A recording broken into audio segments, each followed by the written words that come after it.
I'm here. I'm here. You know, I think from the look of it, it looks like all the spaces crashed on Twitter because you know on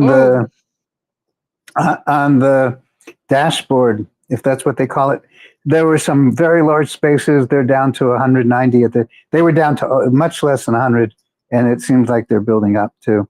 So you know, spaces happen. Shit happens in spaces. Don't, but you know, you know, people like to curse Mr. Musk, but for $40 billion, he's giving us a pretty nice ride. You know, I can't complain about how he's spending his money on this. We seem to be being the beneficiaries of it, even when it doesn't work 100%. Yeah, I mean, I didn't have. To be frank, I don't know if I don't know when he took it over, so I don't know if I used Twitter Spaces before he took it over. I mean, I haven't even been on Twitter Spaces since I found MriyaReport. Really, I think after I joined the fellas first, the end of July 2022, and I first spotted MriyaReport. I didn't know what Spaces were in August of that year, so I don't know if Elmo had bought it by then or not. I think it was $44 billion he bought it for. I think it's valued at about 20% of that now, which makes me. Well, is that because we're on it? No, if we weren't on it, it'd be worth even less. Exactly. Yeah. So yeah, we're adding value to this platform. We're the highlights of this space. We're not taking it down. So no. Yeah, exactly. So yeah, it's not his 44 billion pound project. It's worth a lot less than that now. Partly because he got rid of a load of people who made it what it was. But I can see that Pickled Flicker fella is trying to come up, so I'm going to sort that one out as well. Yeah, so maybe actually notifications are all going to work now. Maybe that's what. Maybe he did something, and we needed that crash. Yeah, we could need to start over because I mean I got booted so many times the last few days, so it was ridiculous. So yeah, hoping for that. You know, it is interesting when we crash, and when people come back up, it's the real people who are basically regulars on MriyaReport or care about MriyaReport that come up right away, and the bots come up later. And so if you look, like there are all these people now that I see on my screen that are familiar to me through MriyaReport, but as the day goes on, maybe the top half is familiar and the bottom half is all bots on my screen, and you can't see anybody else. So it's kind of interesting. It's nice to see everybody again. You know, what you're basically saying, Ben, is it's the MriyaReport. What's the word I was looking for? Addictees. The MriyaReport addictees that are like, no, I need to get back on MriyaReport. I need to listen. I need my fix. My 7 days a week. Most of the time, they are people in real life versus they are the real life people versus the fictional bot people and the botniks and all the other crap that come up gradually and later. Like I'm looking at my screen and some of the people I've blocked, they're not people anyway. You know, whatever they are, you know, the troll farms, whoever. So they're starting to appear. It's sort of like, you know, the dawn. You know, I have to think of a good metaphor. It's, you know, it's like when it's sort of like a blossoming. When we crash and you see who it really is a good filter because the bots just don't come up as fast as the flesh and blood people who care. And so if you have any doubts about a bot, if they come up a little later, it could be a bot. Well, yeah, and I've got a problem with those. I saw them out. I have my own ways of doing that, mostly. Anyway, let's go to Pickle. I can see people doing thumbs up and stuff now. I haven't done that all day for like 4 hours. So now it's like something's happening on the screen. So this must be something better than before. Yeah, maybe it's fixed it a little bit. Anyway, Pickle Flicker fella. Hey, thank you very much, Sir Cheggy. Hello, Maria. Thank you for hosting this space as always. Greetings and salutations to everyone in the speaker panel and the wonderful listeners. I gotta say the timing was terrible for me, guys. I had a mild anxiety attack over here because I was logging in and there was no MriyaReport space, and I couldn't figure out what had happened. Right? Typically, I can cope better when I know or observe the crash, but this time, like, when I see other spaces, where's Maria? You know, so I had to like reboot everything that was around me just to make sure I reset and get back. You know, hopefully get you guys back. But I figured that was probably what caused the you know, crash. But yeah, just wanted to say already retweeted it and put a blue pill comment to help you guys with the recovery. Yeah, that sounds like a withdrawal symptom from a MriyaReport addicted person. There you go, because you had a slight panic attack there, but it's all good now. It's all good. We're here. Back to you again. Yeah, that's all. Oh, sorry. I should raise my hand. Go on, Pickled. Oh, thanks. No, that's all I wanted to say. Thank you, guys. Really appreciate it. And you know, special thanks to everyone in the background who makes this space accessible. You're very, very welcome, Ben. It's sort of like when you're addicted to weed or some drug, and all of a sudden you go to the baggie and there's like nothing there. And but don't worry, there's always more where that comes from. Right, you just go to the ashtray then, Ben. You start rooting around the ashtray. There you go. You get really terrible. But anyway, yeah, I'd rather compare it. I'd compare it to like not having the internet. When I don't have the internet, I get a bit of internet anxiety. Don't jinx stuff now, please. Don't. Or charging anxiety. Be careful.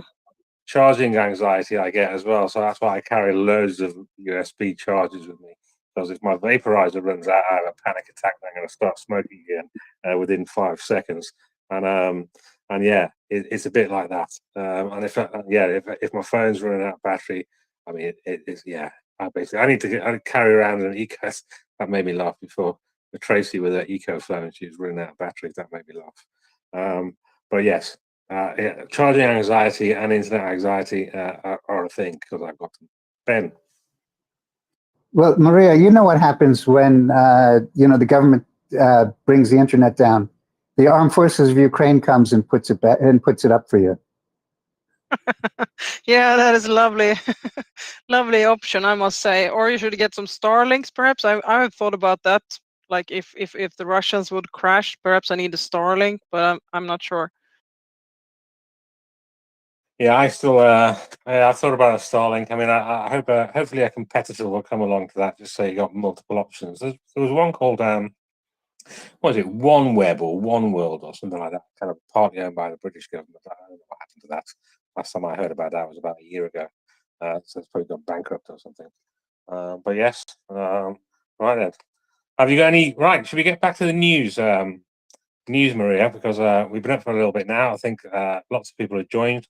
If everybody could retweet the space though, just to get those people that were like, "Well, what's going on?" For a few minutes, and then we can get people up here. Regarding the hybrid now I can't talk anymore. Hybrid warfare, which is not perhaps as hybrid because, yeah, I think there are some stuff. I mean, I just remember one thing, so I posted that. It was from earlier this year that they actually did find poisonous gas at the security police headquarters in Sweden. I'm not sure we ever talked about it at MriyaReport. It was like in February or something. So yeah, I mean there are, and I also retweeted that Marcus Jonsson posted about there have been problems with, as we talked about, electricity, because elderly people in like the southeast of Finland have seen their electronic safety systems fails, like you have when you have people coming home to help you and stuff. So I mean that is also seems to be suffering from the jamming devices and things, or whatever attack it is. But yeah, I'm not happy about those things. That was my news that I just retweeted some things. Right, all right then. I was just reading, so I just got thanks Marcus for this. So this is from Malcontent News. He's wrote a rather amusing description. He's referring to the Igor Strelkov, message that he put out, but Malcontent News describes it as sweet buttery Jesus in a birch bark canoe. Can this week get any better? I kind of like that as well. That's made me chuckle. Official Gherkin Doom post from the Gulag. So Igor Gherkin, or Igor Strelkov, depending on which name he wants to go by. He says, from a letter from Igor Strelkov, regarding the situation at the front, I am closely monitoring it from the Gulag. I consider the Yuki's attack in the Kursk region to be a distraction. We should expect a second, the main one, in which they will mainly use their remaining reserves in aviation, F-16s, most likely in the Crimea direction. So you can take it all out with a pinch of salt. Yeah, but I mean, he's a dangerous bloke actually. But I really quite like the sweet buttery Jesus in a birch bark canoe. Can this week get any better? Comment from Malcontent News. They're usually very good, actually. Give them a follow. So yeah, Maria. Yeah, there still seems to be a lot of people, so Sweden now, that speculating like why are everybody talking about something big is going to happen this week? So it seems to be like the silence is killing everybody, and they are like making stuff up or wishing and dreaming. So yeah, it seems to be be all over the all over the Twitter.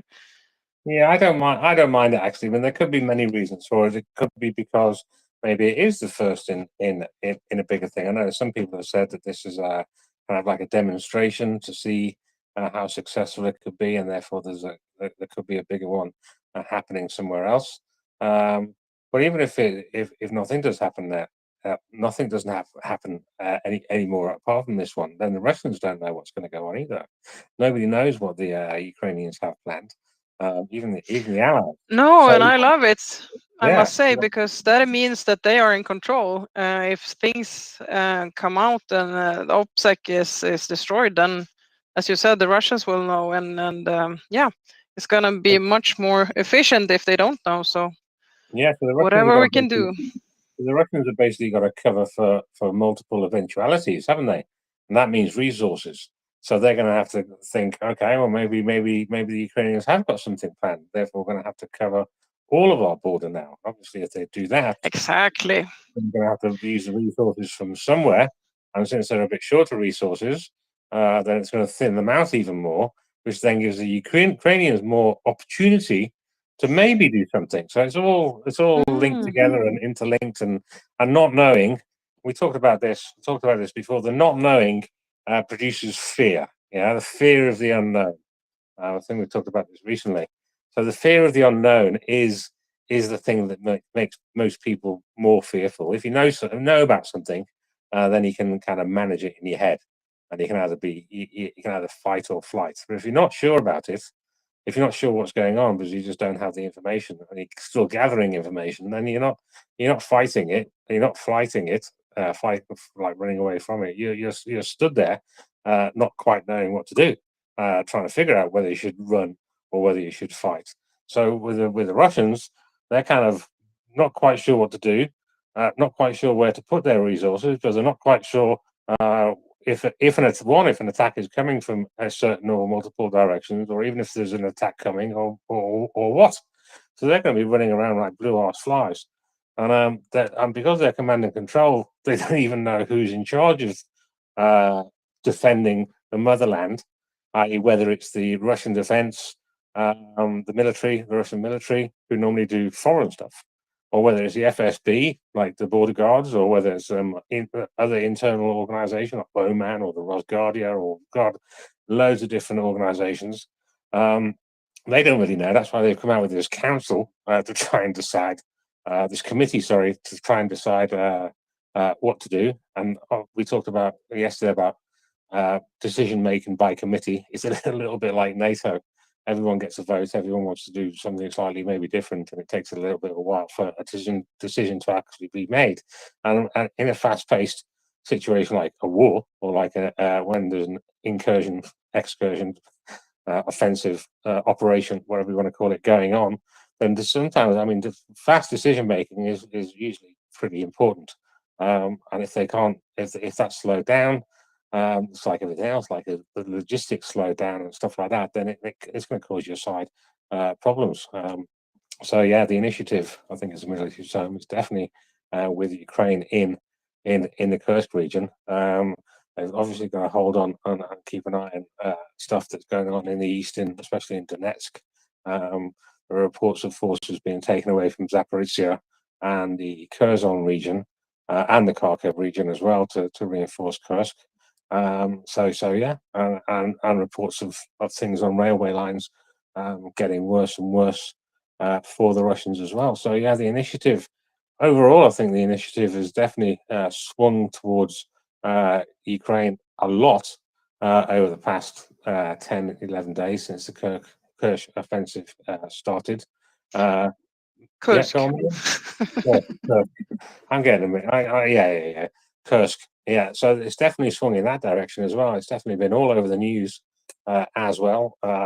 Obviously, some of it good reporting, some of it not so good reporting. But what did they say about advertising? There's no such thing as bad news when it comes to advertising. You might know that phrase, Ben. Anyway, Yeah, and I mean, and what I think you can also stress is that, I mean, initiative, has that ever been rewarded positively in Russia? As we say, like what you do, what you train on, you get good at, and you get more of it. And when you like try to breed animals, you look for like personality traits that are good. I mean, when you always you give the promotions to the guys who obey and don't go against the orders. I mean, what kind of population are you going to have, or at least what kind of military are you going to have? So the psychology of this is, as you said, really, really important.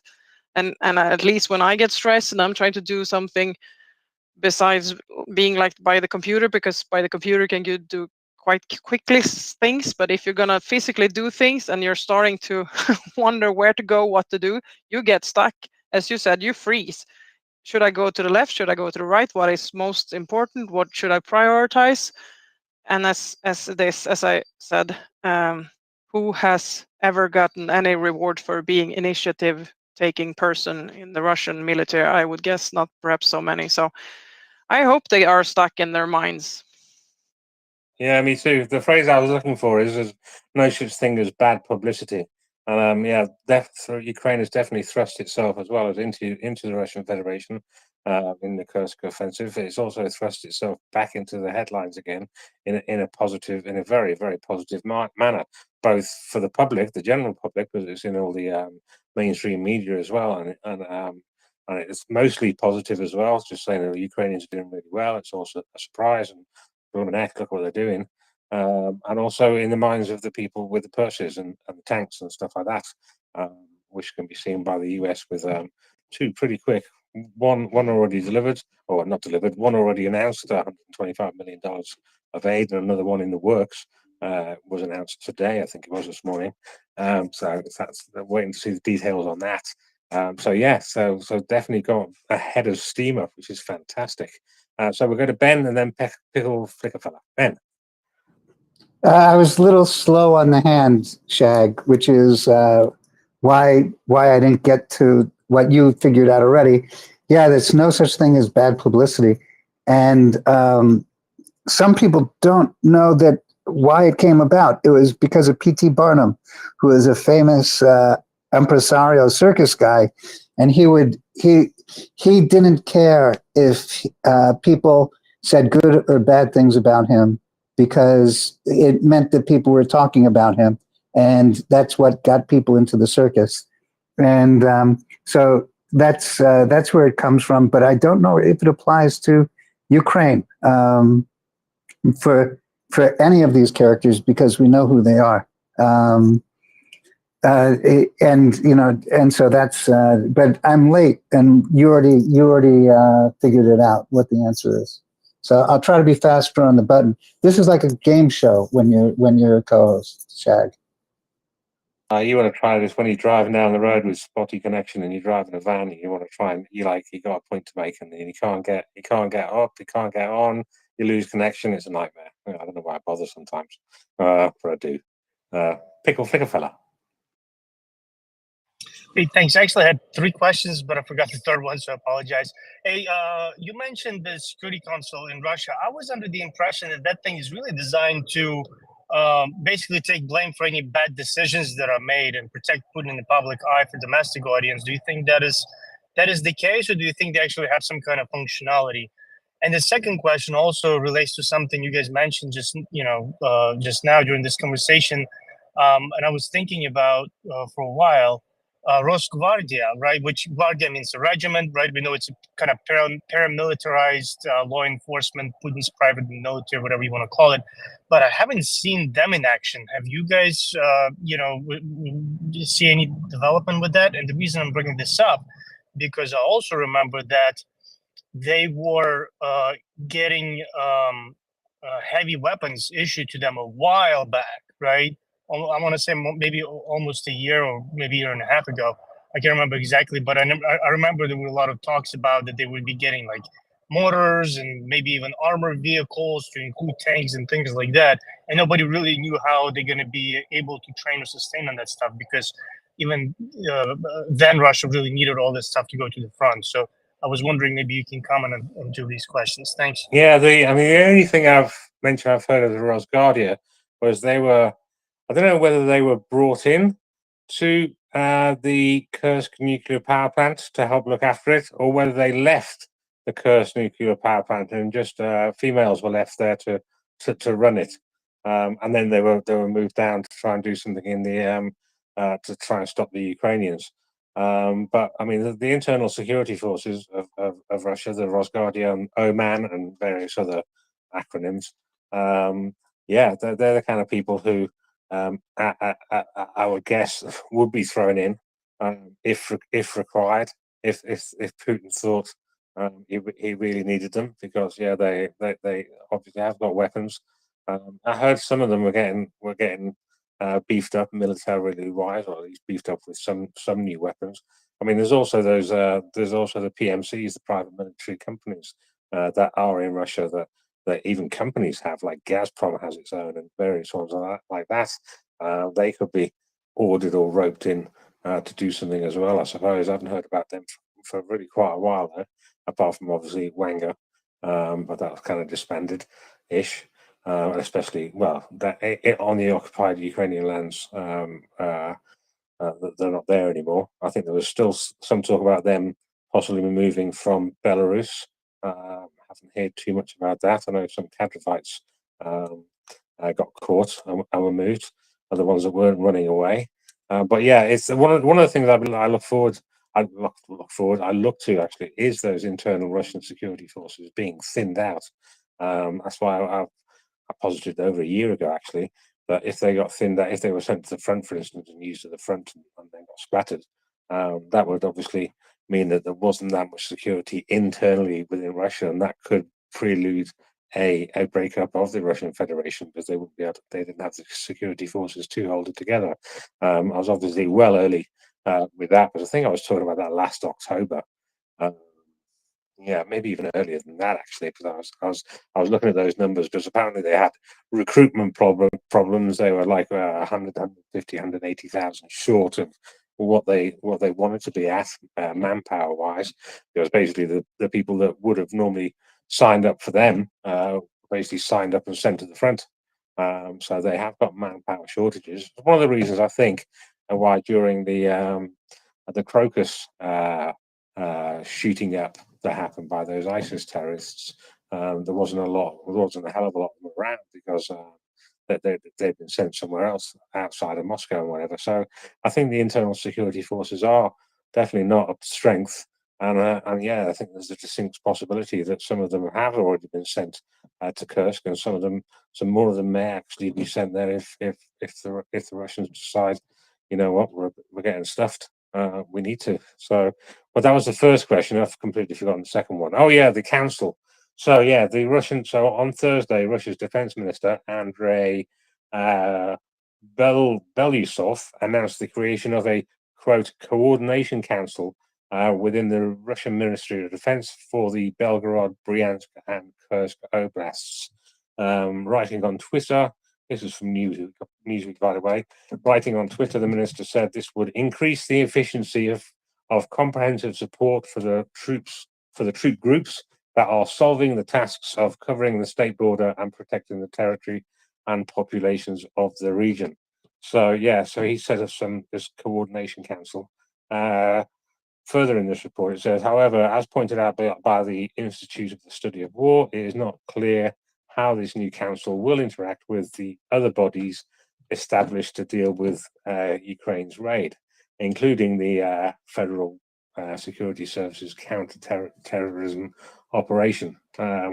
So yeah, so there's all these various bodies that are in Russia, security bodies in Russia, and they still don't really know who's kind of in overall charge. It seems to be going to be run by this council, and obviously everyone has their own priorities. The FSB are going to be wanting their people back in a prisoner swap, and they're going to probably want overall control as well, I would think, because it's internal to Russia. You got the Ministry of Defense saying, "No, this is a war. This is we're finding the Ukrainians here. We're in charge," and even though it's not actually external to the Russian Federation. So there's going to be bun fights going on. Obviously, Kadrov's going to have maybe a bit of a moan as well, saying, well, yeah, my troops aren't going to be fighting in the Russian Federation, or whatever, but it's TikTok Brigade. So yeah, a bit of a bun fight going on, which is great, because if they can't decide what to do, they're going to be in freeze mode. And then that'll give the Ukrainians more opportunities, keep the initiative with them for longer, and cause more mayhem and disaster for the Russians. So yeah, what do you reckon? Does that help a bit? Was that me? Yeah, does that help answer your question? Yeah, it does. Thank you. I actually didn't realize which console you were talking about. It makes sense. I was listening today to some of the pro-Ukrainian channels, and some of the assessments for that they've noticed, and analyze some of the how Russia's responding to this, and I guess what the Russians been doing in order to offset the critical shortage of troops to respond to Ukrainian incursion is pulling kind of units across the whole front. So they're not necessarily depleting a single section of a front, in Ukraine, but they're skimming up right across, so to speak, and try to bring them back, which it's still degradation, I guess, of the combat force. But they were saying, for example, because of those actions in Zaporizhia direction, the Russians completely stopped any forms of assaults, right? They kept doing some for a while, but now they completely stopped. And then they were also, but in some other directions, they continued to advance, right? So it's just kind of one of those situations. But what I was thinking, okay, if they're gonna start bringing this mix of different units in, they gotta have some kind of coordination body or something that would help to provide unity of command in order to, kind of deconflict or create some kind of center of command and control, right? So that's probably what this council is going to be more so about. But I just don't think it's going to provide enough capabilities, given to the complexity of the response that Russia is forced to make, right? Basically, just kind of, bringing stuff from everywhere and hoping it's going to work, right? And I think it's very important what you pointed out to really keep in perspective, right? It's just so many different types of units. Some of them from Department of War, or whatever they call it in Russia. Some of them are from former KGB units and all that stuff. And then even with that, you have some interesting kind of subgroups, right? Like conscripts, even though they technically belong to the Ministry of Defense or Ministry of War, they have very special, sensitive, social, political value, I guess, right? So it's going to be really interesting, and I think it's going to be a disaster for them, because it sounds like Ukrainians are going to be using this type of mayhem essentially to their advantage, and probably will continue to interdict any mass of any significant amassing of those formations. But it helps. Thank you for bringing that up and clarifying. Appreciate it. Yeah. Maybe the council you were thinking of is the one that has like Shogu on it and Medvedev and that really high kind of security council for Russia. I can't remember the name of it off the top of my head. Yeah, there is that one. That was the one where Gerasimov was on, basically lying to Putin's face, and Putin was not a happy camper. So he got sidelined. So that was that council. The National Security Council, I think that one's called. But yeah, there's this other council, this sub council now, just for the Kursk, Belgorod, and Bryansk regions for the anti-terrorism operation, or whatever the Russians want to call it as. And that one's is just going to be full of bureaucracy. The same, maybe not the same as the Security Council, but as you said, the FSB fighting with various other forces, various other controlling forces, and actually nothing will get done. If it does, I mean, it's kind of interesting where they could bring forces from. I think it's probably more from the rear at the moment, as you say, from those places which are kind of static at the moment, or have been static for a while.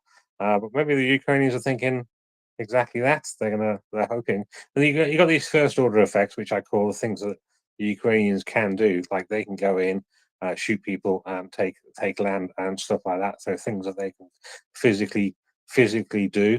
And then you got these what I call second order effects, is the things that Ukrainians hope their first order effects will create. So decisions the Russians make themselves, that they like bring in supplies and equipment from a certain place. Ukraine hasn't got control over that. It's a Russian decision, but they can. They're about their Kursk offensive at the moment. They're giving Russians a decision to make, and then it's up to Russia to decide where to bring these troops from. And then once they start moving those troops and material from certain places, then the Ukrainians can say, right, so we can either go in here, or go this way, or go that way, or do nothing. Then they have the initiative to do what they want, and then the Russians have to react to that as well. Do they bring that equipment back, or what do they cede the territory, or what? So there's various talk of where this mythical maybe second offensive, bigger offensive may be. It doesn't even have to be bigger; it could just be the same size as the current one, or even smaller. Because the Russians don't know how big it is. If something starts to happen, there's been talk of Zaporizhia, one of my favorite places. I thought was going to happen last year. Was I thought the Ukrainians were going to be going over the Novokhovka reservoir that had dried out. I thought they were going to be motoring over there, so you never know. That could be a decent place. I've still got my beady eye on there a little bit, especially as the Russians are reportedly moving some units from the Zaporizhia area. So, yeah, we'd have to wait and see. Everyone can speculate and whatever. Hopefully, nobody leaks the actual plans, which kind of looked as though it may kind of have happened during the counteroffensive last year. But yeah, a lot of it is wait and see, get the popcorn out, keep cheering the Ukrainians wherever they are, keep supporting the Ukraine as well. It's not all good news. There's still people who need our help. Obviously, with our fundraising, the film is one thing, but there's all other things as well. So we've got to keep our support for Ukraine at or above, if we can, if we are able to, more. They need more. They need more from us. They need more from our governments. And yeah, I'll just continue supporting them. Brian.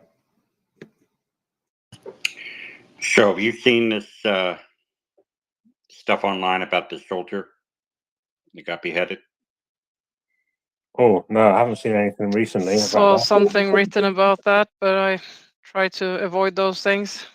Yeah, the video is online. Very gruesome. So, so the only way I know to deal with crap like this is to use it as fuel. Use the anger as fuel to redouble my efforts to help Ukraine win. So, for those who have seen it, I bet you there are people in this space who have seen this video. I've seen it now twice, just because it just went. Nobody put a disclaimer on it where you can like fuzzy it up so that you have to opt in to watch it. But one was a still shot, and one was an actual video of them prancing around this evidence of beheadings. So I would encourage you to use that to get angry and outraged, and use it as fuel to send a message to your representatives and celebrating what they're doing in Kursk, and emphasizing to them that we need to send more, and also loosen these nonsensical restrictions that we've placed on them. We being the U.S. On the use of these weapons to their maximum capabilities, so that we can accelerate the end of this war, accelerate victory, accelerate having the Russians ejected from Ukraine's rightful territory. Yeah, so if you didn't have enough heartache and anger, then hopefully I added a little bit of that in my time up here in the speaker panel. Back to you. Yeah, thanks a lot, Brian. Yeah, I haven't seen that yet. I hope we don't see it. Not great with things like that. Fortunately, people who follow me, I'm permanently marked as having sensitive data, whether it's a picture of a dog or a cat or whatever. Thanks, Elmo. That is how it is. But yeah, so yeah, over the next day or two, definitely be careful, people, when you're scrolling down. If something looks a bit dodgy, just scroll past it quickly.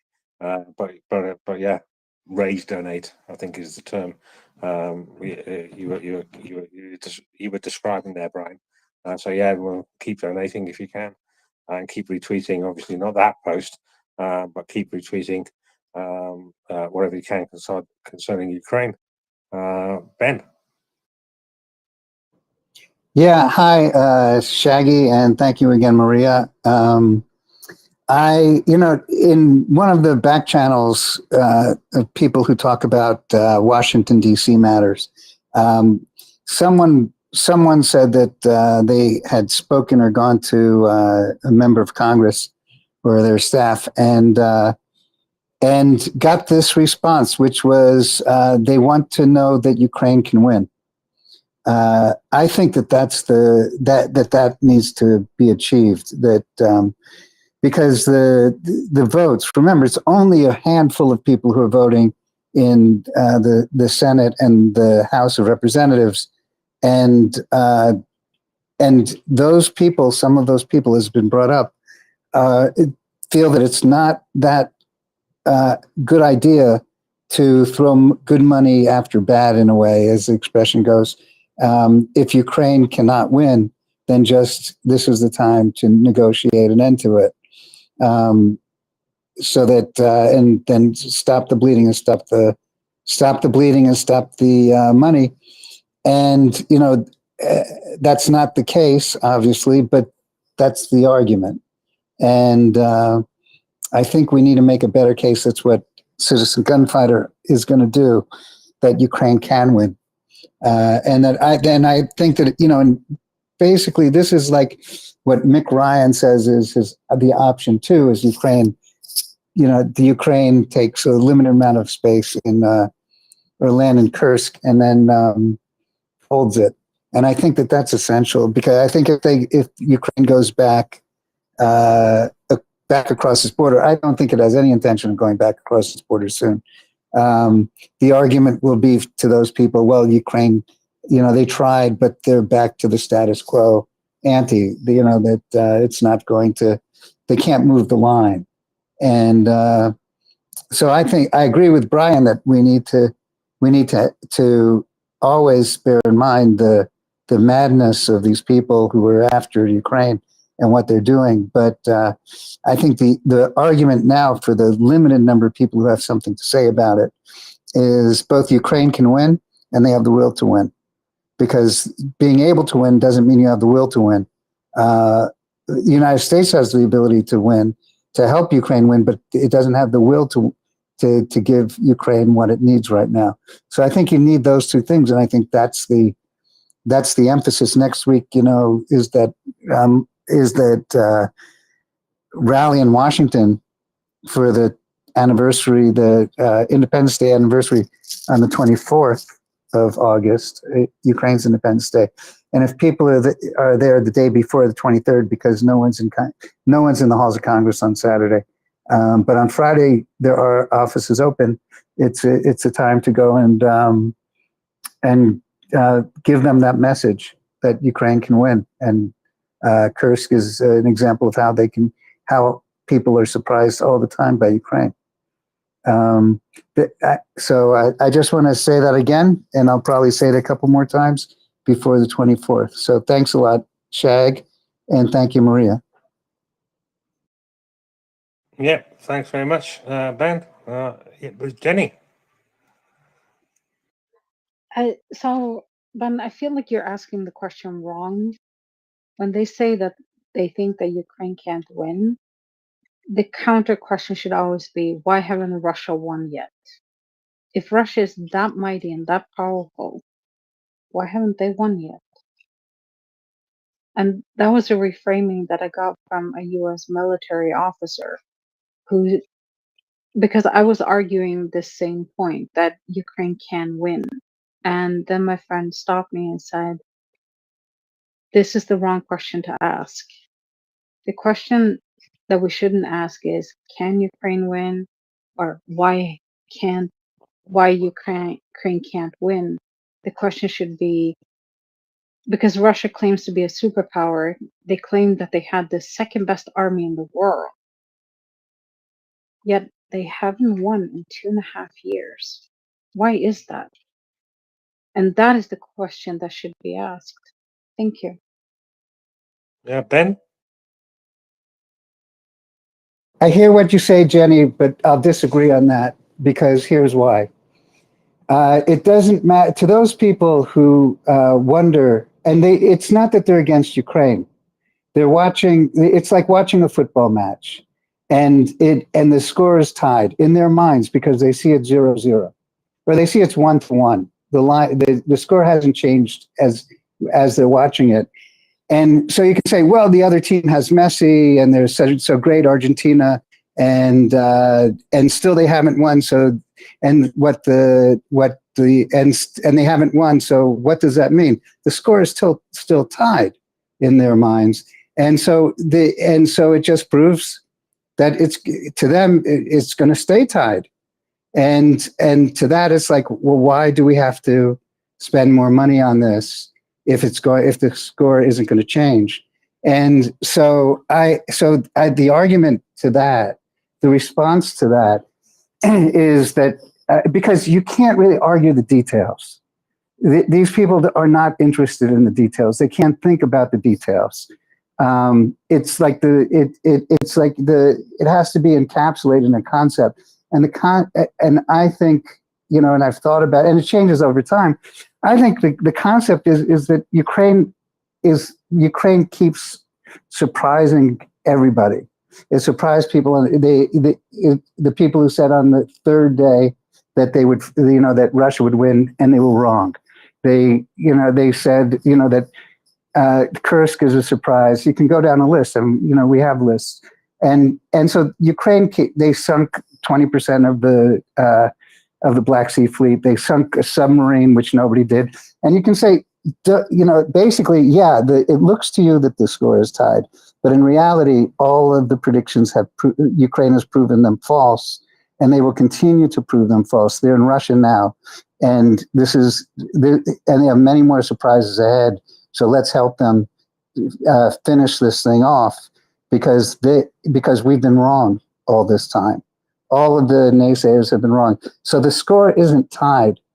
And I think if we argue from the standpoint, or if we try to make the standpoint of that, yeah, well, it's Russia's so weak and they haven't done it yet, they just say, well, it's still tied, but Ukraine has the initiative, and it's going to keep surprising us with innovations in drones. And every time they can't do something that shows that they not only do it, but they do it in a way that no one's expected. And so let's help them finish it, because they're going to do it anyway on their own. So so if you want to end it quicker, if you want to spend less money, spend it, give them what they need now, and they'll end it now.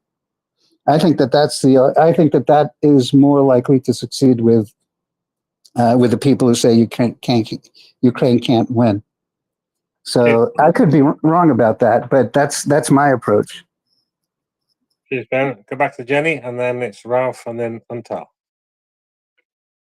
Well, actually, you just answered my question. Why hasn't Russia won? That is the question you're answering when you're saying, look at the innovation that comes out of Ukraine, how adaptable they are, how well trained they are.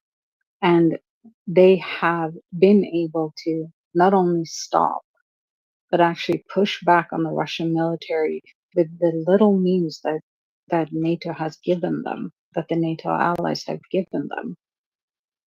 So you're answering the question, why can't Russia win? Just saying, because that is, and I have argued this question with, not MAGA, because frankly, I don't think that I can, to me, they're not logical and reasonable people, the ones I have encountered. And so I don't even bother with MAGA. But I have talked to a lot of MAGA adjacent people who are open to look at things differently, and I have changed their minds, and I have done it the same way that you just did. I have explained to them what they have done, and I also tell them what Russia is actually doing, that they are actively targeting civilians. That is something that a lot of MAGA adjacent people don't understand, that this is active targeting. And I remember, because here on MriyaReport, I do my utmost not to swear, not to use bad words. Sometimes I get creative and I swear in different languages, just because, frankly, I can. I can be offensive in about 15 languages. And sometimes when I'm super frustrated and I'm really, really angry because something has happened that just blows my entire fuse box in my head, and then I just go off in a language that nobody, like very few people, not nobody, but very few people can understand in this space. Um, and then I also have another safety valve where I can go and I can actually be as offensive as I possibly can. And um, and I remember the one of the attacks on Odessa, and I know why this hit me so hard when they showed the image of I think he was 9 years old, the boy that died in that particular attack. This was in maybe February, late February, early March or something, because I had just started to come over to MriyaReport, and then I saw those pictures and I blew every fuse I have in my head. And trust me, I have like a really long fuse before I go off. But that image of that little boy just set me off. And it's because he had the same pajamas as my boys had when they were his age. And so I saw my boys laying there dead. And trust me, they would ask for John Wick to go after them if I could get a hold of them, because at that point I would be John Wick and I would just go through as many people as I could. I would go on suicide missions and just go in there all guns blazing, and I would take out as many people as I could, as many Russians as I could, because that angered me. And I went into a space with MAGA adjacent people who just sit there going like, oh, Ukraine can't win. Oh my gosh, they are so backwards. I don't know. They are so corrupt. And all this bullshit, all the Vatnik talking points. And I went off. I think I made like one of my ex-Navy friends blush with the language I had, because at that point I was so angry. And I think that was when my friend stepped in and just said, you guys are asking the wrong question. You should ask, why hasn't Russia won? And that is Yeah, because yeah, that's a good point. Yeah, that's a good point. Why hasn't Russia won? I want to try and get through the hands because we're about to swap shifts, Jenny. Oh, carry on, Jenny. no, that's fine. Go ahead, go through the hands. Cool. Go back to Ben. Do you want to? Should we say our goodbyes now, Maria, and do a kind of a We can say bye bye and see if someone comes up. Perhaps they forgot about us. You never know. We're stuck here. Do you think it could be a possibility? Yeah, that's partly why I wanted to say that I haven't heard anything. Yeah. See, so yeah, I think Axel and David are going to be swapping with us. So what we'll do is me and Maria are going to be dropping off. You won't see us dropping off. Well, you will see us dropping off, but we'll carry on the Yeah, conversation. we'll say bye. surviving 5 hours. I didn't think I could manage, but yeah, we did somehow. So thanks to you. Thank you as well, Maria. And yeah, don't forget to retweet the space for Axel and David when they're going to be taking over for the next 3 hours or whatever it is. Right, is Ben, then Ralph, and then Montel. Well, I already.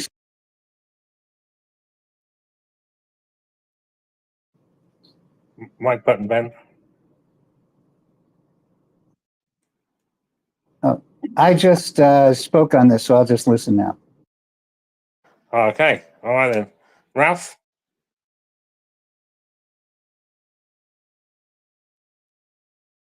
Hi, have a good evening, everyone. Actually, we saw that Ukraine have a successful operation, and this operation very hidden and very secretly. I think that no one knows that until this operation of begin. I mean, you cannot find single of leaking this information in the international media. It's very successful operation because what's the argument is last year 2023 that it's a Ukraine counter-offensive failure and successful time to of the negotiation table, and Ukraine cannot win Russia. I saw this argument of the half of the year. I have argued with every people, and I always say that you are wrong. Russia cannot win this war. Ukraine can't. Ukraine can't this war. Of course, I don't deny that maybe some of the closed doors, some negotiation, because diplomacy always diplomacy of the the diplomacy is a mean that skill of the talking everyone every issue, but in the Kursk operation actually proved that Ukraine can win uh, this war. Of course, some people maybe said that, oh, Ukraine have a problem of many issue of the domestic problem. Yes, Ukraine have a problem in the domestic policy, and everyone of tired of war because economic problem, etc., etc. Because we don't watching of movie, your TV series, your sports competition, your online internet computer game is a real life, and the real life ordinary Ukrainians. Ukraine never a threat to Russia. All people always living in the peaceful, so friendly condition. But it's one of the main problem of the Russia imperial ambition. Before the war, Russia with trade commercial or with Western countries pretty very well. I mean, Russia can create. I mean, Russia is a canes of the make $2 trillion in the oil and gas natural resource. Maybe Russia, if they spend this money of the is a domestic issue, but we're talking about Russia imperial ambition. I mean, is a Putin said that is a collapse of the Russian Tsarist Empire and the Soviet Union, big disaster and the tragedy of the 20th century. And the 21st century, Russia is a basic plan. He want that restoring of Russia imperial ambition, and the Russia is not fight against Ukraine. It's a war actually against Western civilization, because many Russian and the current Russian political elite thinking that it's a West have a crucial role collapsing of Russian empires and want to revenge. And if not stop Russia in the Ukraine, we are faced automatically third world war. It's a fact. And Ukraine teach us, I mean, whole the world, how people fighting for freedom, fighting for democracy, fighting for independence. I mean, Ukraine, it's a civilized country, democratic state, and a sovereign country of the United Nation, member of United Nation, recognizing international border. And Russia, it's a member of the United Nations Security Council permanent member, violate international law and the war and the launch war against the sovereign country. And some anti-Western argument is that by global south, it's a U.S. for example violate international law too, military intervention, Vietnam, in the Iraq. But if U.S. have some foreign policy, doesn't mean that you can justify other imperial ambition. I mean, you cannot justify if U.S. Violate international law.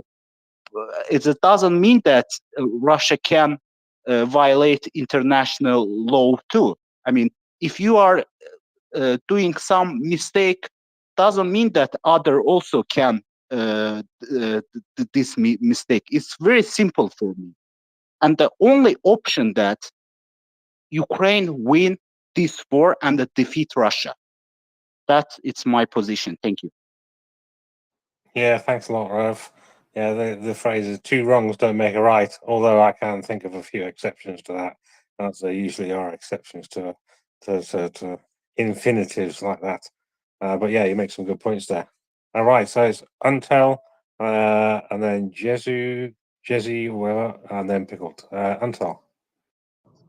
Thank you very much for passing me the talking stick. My point would be, look closely past the media, go to primary sources, go to people who've been on the ground. If you take that into consideration, you will very quickly realize that Ukraine is winning and has been winning in every single arena. The fundamental, ethical, even militarily, Ukraine is whooping ass up and down.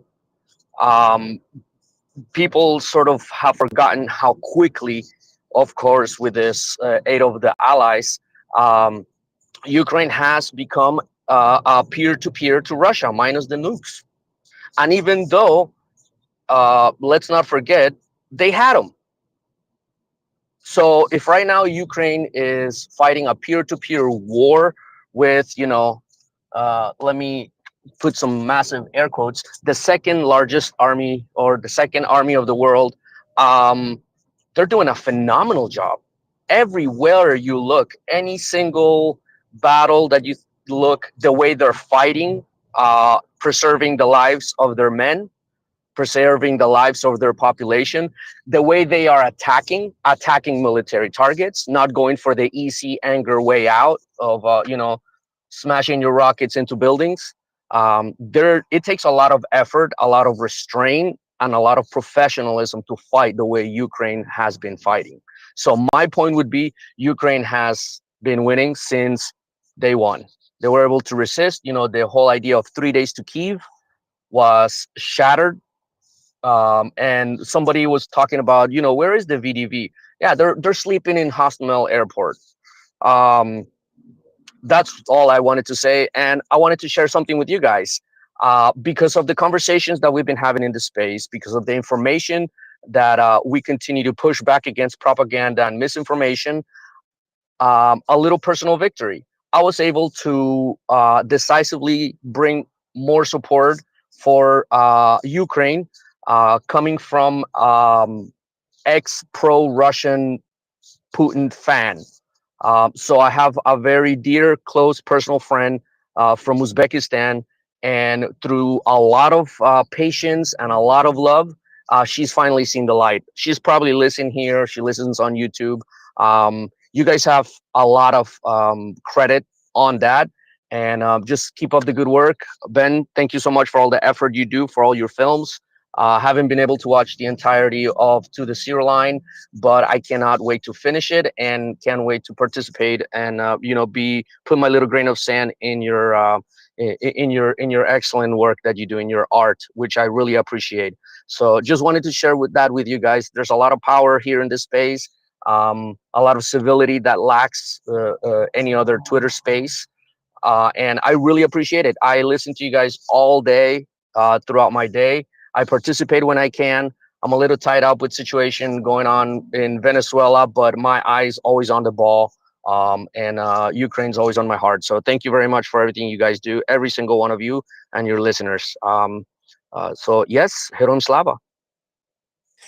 Yeah, Haram Slava. Yeah, thanks very much. I mean, in my mind, Ukraine's been winning since they won my heart and mind before the full-scale invasion, and definitely as that started, and they started winning when they stopped the Russians from invading Kiev. That's when Ukraine started winning in my mind, militarily, when they pushed the Russians back and pushed the Russians out of a lot of areas. That's when it started, and it continues. It's continued at a slower pace than we and the Ukrainians would want, because Western allies haven't supported Ukraine as they should.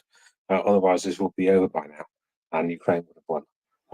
But Ukraine's going to win, and the sooner that happens, sooner we give them stuff, the sooner that will happen. It's as simple as that. Right, let's go to Juicy and then Pickle fella. Juicy. Yeah, I also think that Ukraine is winning and winning by far. When there was a lot of talks when Russia was like slowly gaining some land, like 1 kilometer per 1 month or something, and losing a lot of troops and a lot of gears doing that. People were saying that now, okay, the Russian army is advancing and Ukraine is losing, but the Ukrainians just had the fighting ground. And about but the thing what we can't see here in people, Ukrainian people, because we want to see and we are gonna see what the Ukrainians are showing us, and I was like, I'm watching the guy who's always quite almost every evening or something. I listen to Space, and he's counting units, and he saw that one, before the Kursk operation. But that is something that, of course, Ukrainians don't want to have in mainstream or main media.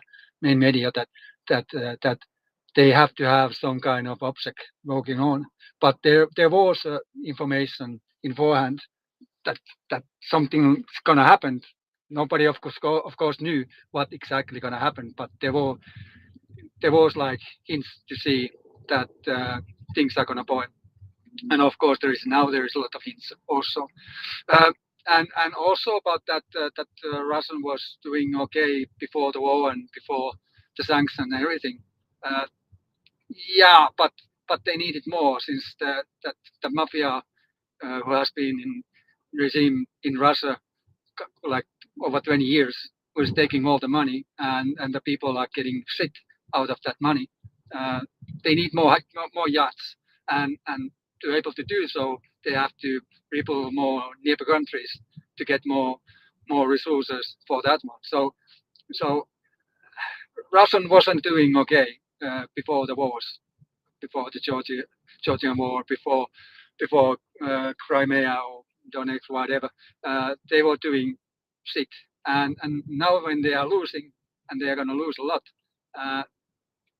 we're going to see this kind of end game, like a couple of years. that's why I'm saying thank you for able to say that. Yeah, thanks very much, Juicy. Yeah, welcome to the space. I haven't seen you before. You might have been around, but well, I haven't seen you before. So yeah, very welcome. Like your accent as well. You're from up north, Okay. as Europe. Thank you. Up north, yeah, from Finland. Yeah. Yeah, I thought that. I was going to say something in Finnish then, but then realised I don't know much, and it'd probably be a swear word if I did. So I best shut up. Thank you. Yeah. But in Finland, of course, we are bilingual, so we have Swedish and Finnish speaking persons in Finland. So it's totally normal. So we have been spoke Sweden like first 700 centuries or so, and then we started to speak Finnish because the Russian invited us, and we didn't want to speak Russia. And ever since we have been speaking Finnish and English, Finnish and Swedish. So there might be some kind of similar accent in Finnish dialect also as in Swedish dialect. Yeah, thanks very much. Thanks very much. Right, let's go to Pickle Fella, and then Ben, and then Bearded. Oh.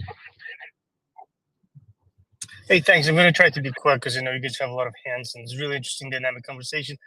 So Untal always beats me to the punch, but basically he said things that I wanted to say. I'm going to say it anyway. I'm really, one of the reasons I like this space is, is the speakers that come up, right? And they share different perspectives, different ways to advocate for Ukraine, right? I was just listening to conversation that Ben and Jenny was kind of spearheading, right? And how they recommended different types of approaches, right? To structure conversation about Ukraine. And to me, that's the value, right? Because when I'm listening, even though sometimes in the heat of the moment, especially when we talk amongst each other, right? We can just kind of hyper focus maybe on a topic. But as a listener, right? I feel that I benefit tremendously, right? Because it helps me to kind of increase my arsenal, right? My toolbox, and instead of just using hammer every time I'm trying to speak on behalf of Ukraine, now I get to use, maybe different approaches, different experiences that people here bring to the space. And I thought it's just incredible. And this is one of the reasons I really love this space, and this is what I challenge everyone else to do, right? Don't try to figure out one way and it's going to work every time. Figure out the audience that you are talking to about Ukraine, figure out their priorities, their values, right? And structure your conversation that way, because that's when you're going to get the most bang for the buck. And I think everyone in this space, whether you're a listener or you come up to speaking panels so very often, you guys already have so much knowledge and experience compared to anyone else who just really views this genocidal war in a very narrow minded way, I guess, right? You'll be able to run circles around people. Don't be afraid to kind of experiment and be loud about the stuff that we are really passionate about, right? In supporting Ukraine. So one of the ways that I do it when I call my representatives here in the United States, I do just a little bit of research.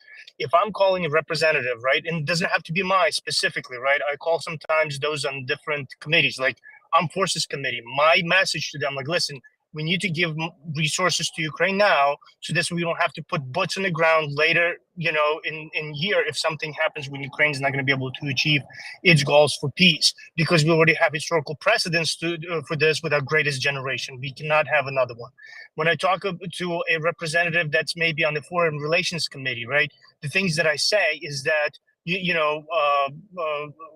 Ukrainian security has direct implication to our national security, right? Because Russia's trying to dislodge us from the continent, isolate us politically, economically, all that stuff, right? And to some of the more hardcore people or whatever, I just draw parallels, right, between Ukraine and Russia and other important areas like China and Taiwan, or Israel and Iran, those different things, and kind of put in different perspective, because I don't want them to think that the war that Ukraine is fighting against Russia is really somehow isolated, right?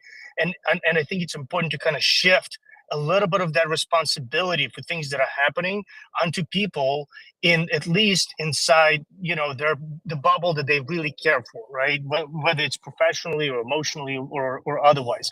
But the other quick thing that I wanted to say is that we talk about Ukrainian OPSEC, which I absolutely agree with everyone here. It's just incredible about this particular mission that we're observing today happening in Kursk. But on the flip side, the Russians are going to have a terrible time achieving force protection. So there's operational security. On the other side, there's force protection, because as Russia trying to bring a lot of reinforcements to beef up the security, you know, they have to get those forces somehow, and they cannot do it by having them constantly in the combat readiness, right? That means they have to put them up on trucks. They have to use convoy formations. They have to gather soldiers somewhere in order to issue them orders, right? And that's during those vulnerable times, you know, convoys like that typically accompany with the special units that provide force protection. But I don't think Russia really is capable of guaranteeing security. And in fact, if you listen, especially lately, about you know, some of the Russian spaces, right? They complain about how their convoys are constantly getting destroyed, ambushed, interdicted, and there's nothing they can do about it. They're getting actually frustrated that they still have kind of those types of movement formations. But on the flip side, they really cannot do anything else. That's all I wanted to say. Thank you so much, everyone on this page. You guys are all are superstars, and I really appreciate the opportunity to be on the speaker panel. I do have to drop down to a listener, but I will continue to listen to you guys as always. Thank you. Slava Ukraini. Yeah, Heroic Slava. Yeah, always good to listen to you, Antal. Glad you could come up. Right, Bearded, and then Ben. Hello, and good morning, everybody, from the Big Island in Hawaii. Just picking up on some of the points that Uriel said there. I want to take us on a brief comparison, a compare and contrast between different army headquarters. Okay, when you think about force generation, okay, there's three major components that you need to consider. And I want to use these three components for you to do your own compare and contrast to what's happening now. Okay, first of all, there's the moral component, the why we fight. Okay, this could be pretty obviously stated to defend our state, to defend our borders. That can now be said on both sides. You then got the physical component, yeah, with what you do your fighting with, capabilities, technology, equipment, meat cubes, whatever it is. And then you've got the intellectual component. Yeah. Biggest weapon humans have got are their brains to think through the problems and come up with planning and the application of the operational art and getting your shit in one sock to be able to achieve effect. Now, if you compare the Ukrainian application of these components for force generation and then look over the border, wherever it is, at the Russians, you can see there's a glaring disparity straight away in how the two sides are generating forces and what components they're generating those forces with. Yes, at the moment, Russia is still going through a scramble defense to try and shore up stuff. But how do they utilize and capitalize upon the moral component of defending their motherland? Not seeing Molotov cocktails being made in apartment blocks and stuff like that, are we? Just one example there. So just reinforcing the points made earlier, when you compare the two sides in regards to the conduct, the force generation, the ability to undertake offensive operations and to be prepared to go defensive, I don't think there's any comparison at this time ever. Yeah, thanks a lot. Thanks a lot, Bearded. Have you got any other thoughts on what's been going on recently? Because I do like listening to you instead of loads of other people. I've just got out of bed. Give us half an hour, mate. All right, fair enough. Ben, you're gonna have to be quick. You've only got half an hour, so make it snappy. Ben. Was that an insult, Shag? You're telling me what time it is. No. Well, yeah, I suppose that might have seemed like a backhanded compliment. Yeah, you crack on, Ben. I just want to follow up on what Antal said, and Jenny and everybody else here. I think Antal is. I agree with him that it's very useful to know who you're talking to, know your audience, and what they have on their mind, and what can persuade that person. And it's very different for different people with different, obviously, who have different ideas about life and war. And I think that we don't do a good job at that. Or put in the positive, we could do a much better job at that collectively, because and the other side does a much better job at it. And one example I always point out is TikTok, that they have captured the minds of the Generation Z, Gen Z, by their methods. We don't need to go into them, on the platform that is most influential to those people. And it's a different target. It's a different channel. It's a different mechanism. It's a different message than what they're doing, let's say, to influence the Washington Post or the Wall Street Journal. Our side is not that sophisticated yet. And what Untel was saying was know your audience, basically. Know what, even on a one-to-one basis, what are they interested in? And the one that I'm really interested in is the very small number who are voting for in the United States Congress to either supply arms or hold up arms, and when it comes to legislation and what will move that needle. I'm interested in the other ones too, but that's the one that I really think about the most. So I just wanted to say that. Shag, did I take all 30 minutes? You didn't. You got loads of time left. So I don't know if you want to bank that time or carry on a bit. Can I reserve? I would like to reserve it for later at my discretion. Okay, all right then. It's reserved for later. I'll get my little chess clock and click it, and therefore the time has stopped for you at the moment. So yeah, we were talking before about that bridge in Lushkovo in Kursk that was blown up. It was initially hit by, it looked like 4, I don't know, maybe Atacams or not Atacams. Four. Anyway, it had 4 holes in it, really closely together. Maybe that Turkish bloke. I did see a meme actually earlier on of that Turkish bloke, that Turkish shooter from the Olympics, and he was stood next to a picture of the bridge with those 4 holes in it. It was a really nice grouping of holes in that bridge. Anyway, up in the nest, I think it may be the last post in the nests. Oh, it's the only post in the nest. Oh, we had a crash. Yeah, I forgot about that. I need to put your fundraiser up there, Ben. Completely forgot about that actually. Yeah. Anyway, so there's a video from Tendar showing the bridge being blown up and that spam crashing into the river. I did point out the other day that that bridge over that river was over a kind of a thick part of the river, and yeah, that bridge in this video does look pretty wide as well. But yeah, it's a nice boom. It's a lovely boom. The comment next to it saying the strike has been executed by an air-launched glide bomb. So obviously this is a friendly, Ukrainian friendly anyway, air-launched glide bomb. I wonder if one of those JDAM things. It might be one of the JDAM things that the Ukrainians have with wings on it. But yeah, brilliant. Oh, I can see axles coming up. Excellent. Yeah, so that's gone down there. So have a little look at that. That's really quite nice. I haven't seen any booms today. I haven't really watched many videos today. Oh, actually, I thought I'm trying to bring you up. It says you can now speak, but you're still showing as requested on my screen. So I don't know if you're stuck in the transporter from the listener seats to the cheap seats, as we call them, the speaker panel. So let me try and do it. You might have to sort yourself out, Axel. I'm trying, but nothing's working. Anyway, yeah, it's just saying it says you can speak, Axel, but you can't. I can't bring you up. So that's gone wrong a little bit. Oh, okay. All right. I won't do anything then. Okay. All right. Fine. I will not do anything. A little bit more news. So the Russians apparently not happy.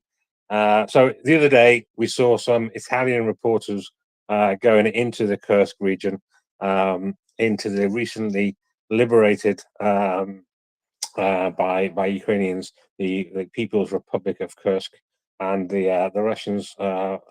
Basically the Russians have summoned the Italian minister over the journalists over those journalists reporting in Kursk.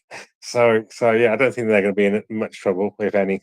The Russian foreign ministry said on Friday that it had summoned Italy's ambassador in Moscow over what it said was the illegal border crossing by a team of correspondents from Italian state broadcaster RAI, who reported from Ukrainian-held parts of Russian Kursk region. So, what are they? Are these reporters going to get fined for illegal immigration, illegal entry, illegal border crossing by the Russians? In a statement published on his website, the Russian Foreign Ministry said a strong protest was expressed. They wrote a strongly worded protest. A strong protest was expressed to the ambassador in connection with the actions of the film crew of Italian state TV and radio company RAI, which illegally entered the territory of the Russian Federation. The Italian foreign minister laughed his head off. No, the Italian foreign minister told Reuters that the ambassador Cecilia Piccioni had explained to the Russian authorities that RAI and its news team plans their activities in a totally independent and autonomous way. I think that's Italian for F off.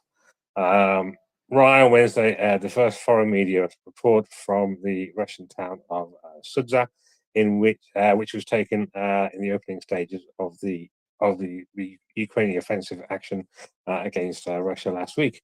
The Italian crew appeared to be working under Ukrainian military escort and broadcast footage from the war-damaged town. Didn't look that war-damaged to me, it has to be said. Yeah, I actually can't remember seeing any war damage in that town. Especially not in the centre anyway. I think maybe in the northwest it might have had a bit of damage because that's where there was it wasn't taken straight away. So we'll see. So yeah, earlier on Friday, Baza, a Telegram channel close to the Russian law enforcement, reported that the country's interior minister was planning to open criminal cases against 2 RAI journalists for illegally crossing the Russian border. So I don't think those 2 journalists should travel to Russia. They should definitely not go to Russia. They'd be stuffed. In fact, I don't think any foreign journalists should go to Russia. Not while the Russian state is in the state the Russian state is in. Axel, have you made it to the co-host seat? I did. It's astonishing. Bonsoir. Good evening. Добрый вечер. Hello, everybody. Guten Abend. In a strange way, in a very strange way, one would hope to actually send MriyaReport with a friendly, eagle behind it and glaring sunlight, just in order to annoy the Russians into it. But I can definitely tell you already that there will be German journalists on. I think Axel might be stuck in the elevator. I don't know if anybody else can hear.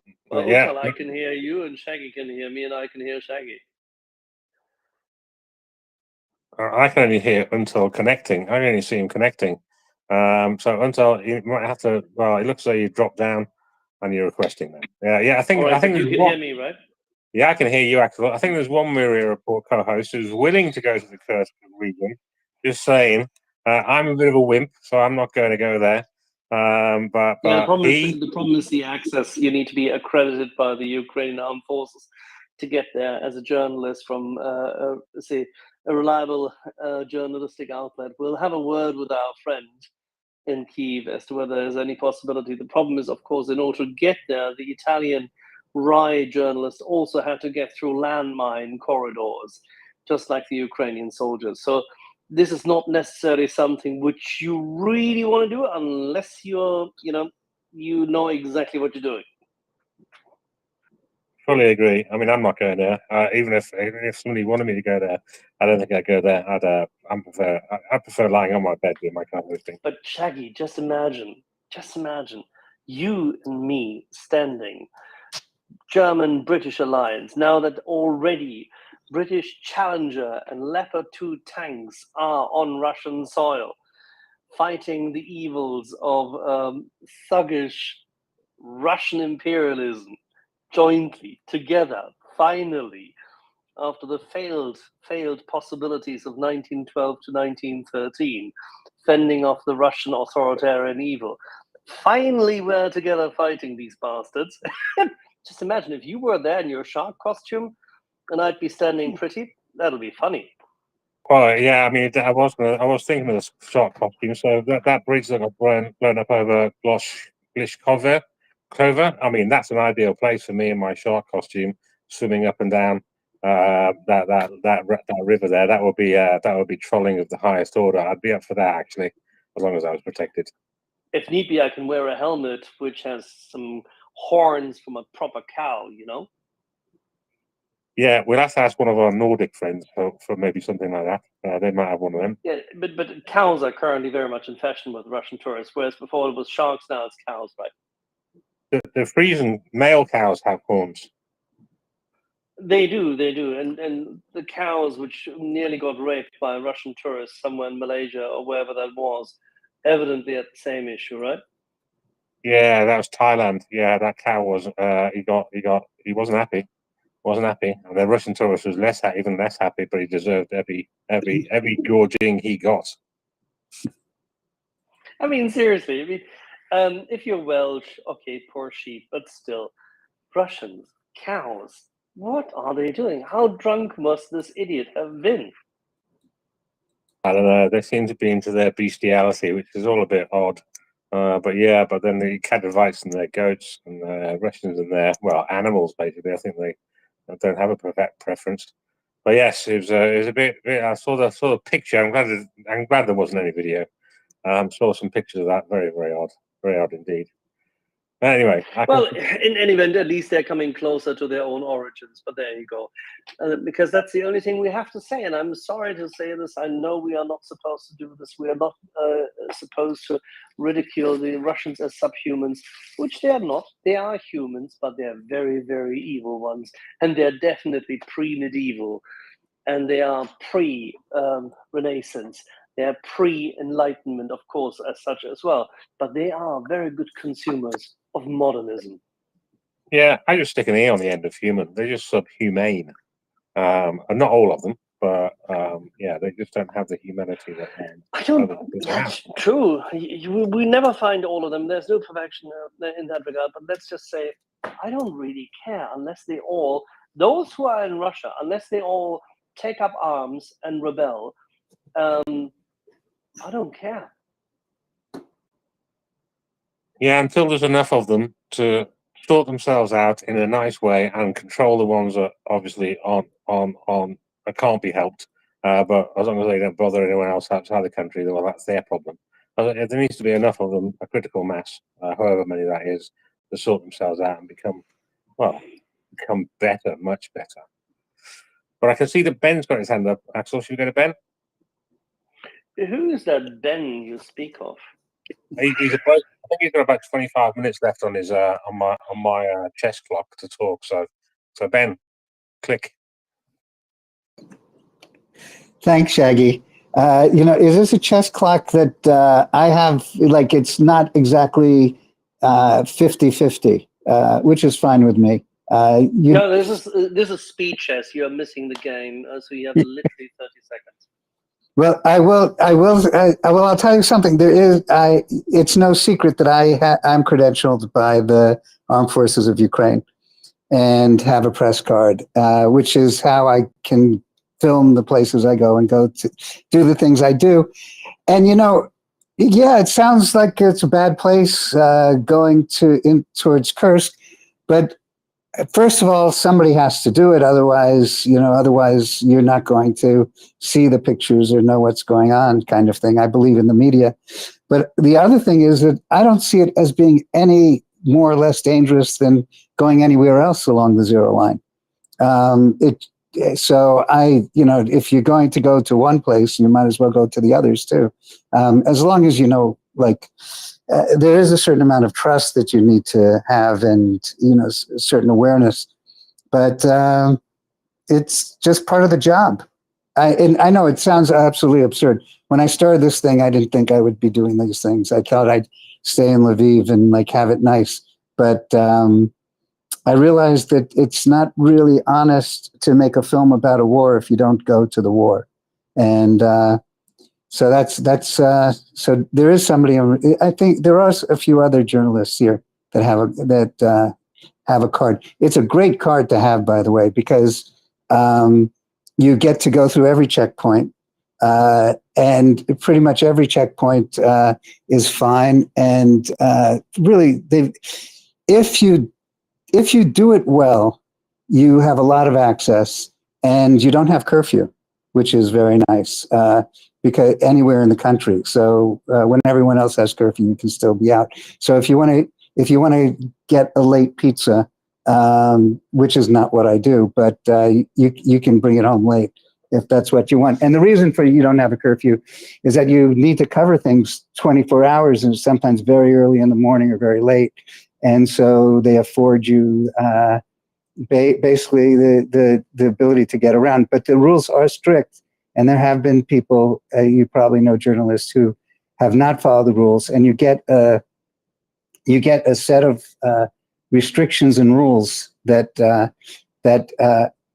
you have to adhere to. Otherwise, you can lose your card and get kicked out of the country. So I just wanted to add that it sounds like a bad place, and it's all a bad, because it's all a bad place. And thanks, Axel. Shaggy, click. Okay, That I'm was making far beyond 30 seconds. Far Yeah, beyond 30 seconds. that was He's 4 already minutes. out of the game. Yeah, he's 4 minutes off his 25 he had left, so he's got 21 left. There we go. His All right, minutes. but let's go to the point. Ben, one thing is very, very important. The way journalists are treated in Ukraine. Yes, there are limitations during wartime. There are always needs must in that regard of operational security.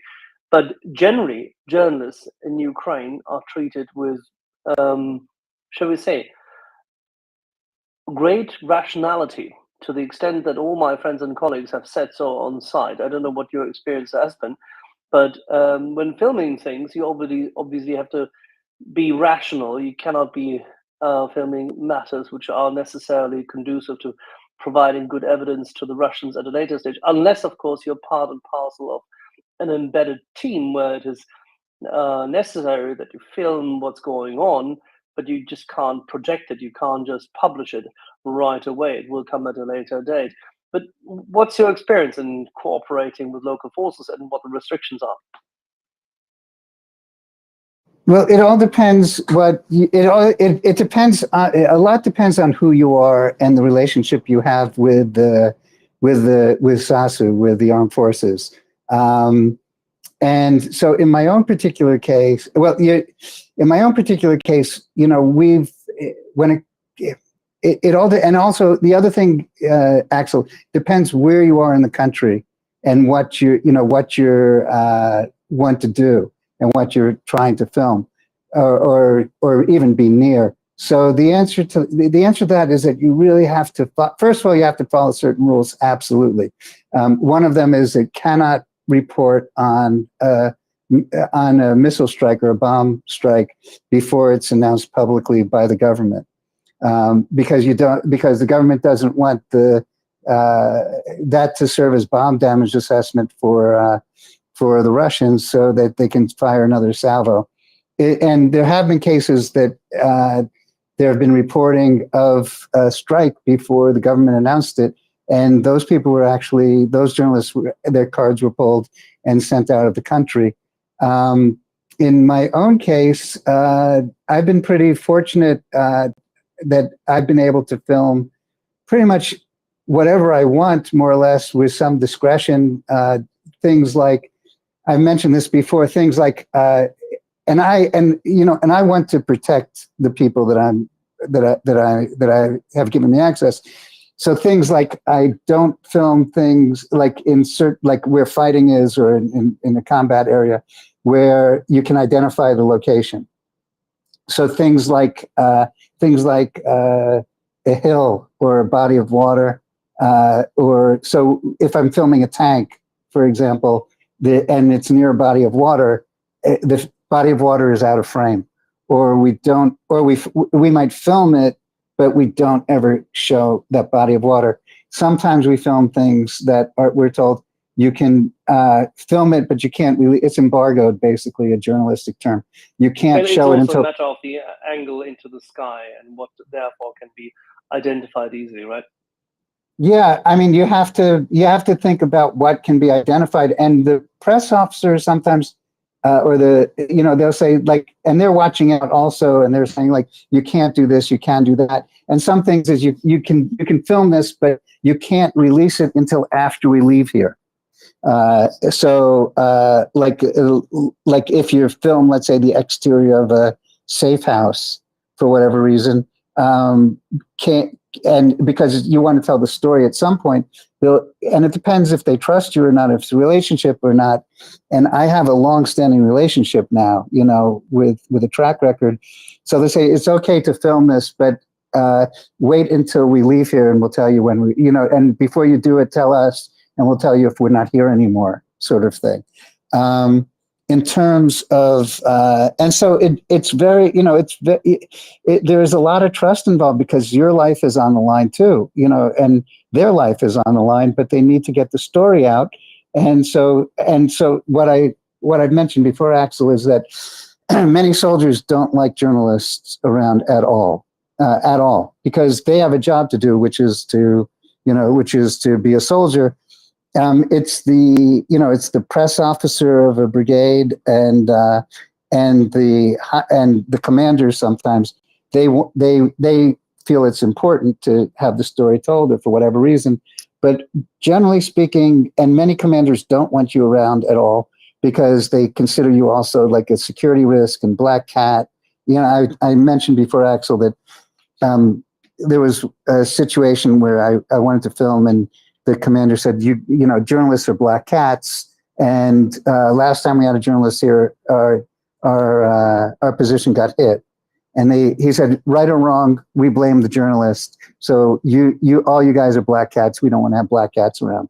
So you have to really, and then you develop a relationship with certain people in the armed forces in the area that you're in, who can become advocates for you for people. So there's no straight answer, Axel. It's not like the American military, where there are very strict rules and it's very controlled, and there's a lot of protection in a way. There are rules. It's still variable. They've tightened up over time. Also, at one time you could do anything, go anywhere. Now they have different zones: a red zone, a yellow zone, a green zone, and the green zone you can go anywhere, do anything you want as far as reporting goes. Yellow zone, I forget what that is exactly, and the red zone is completely forbidden. And although there are exceptions to the red zone, completely forbidden. And and finally, I'll just say that not everybody gets treated the same as journalists.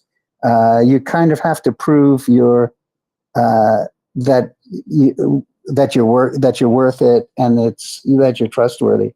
And everything I do, before I release it, I screen it. I show it to the press officer, because I don't want him to lose his job either. And for his approval of where we were, and also to the higher ups in Kyiv, so that they know what we're doing. And it also helps with a lot of trust. That's a long answer, but I couldn't do it in 30 seconds. If you have any other questions, I'd be glad to answer that.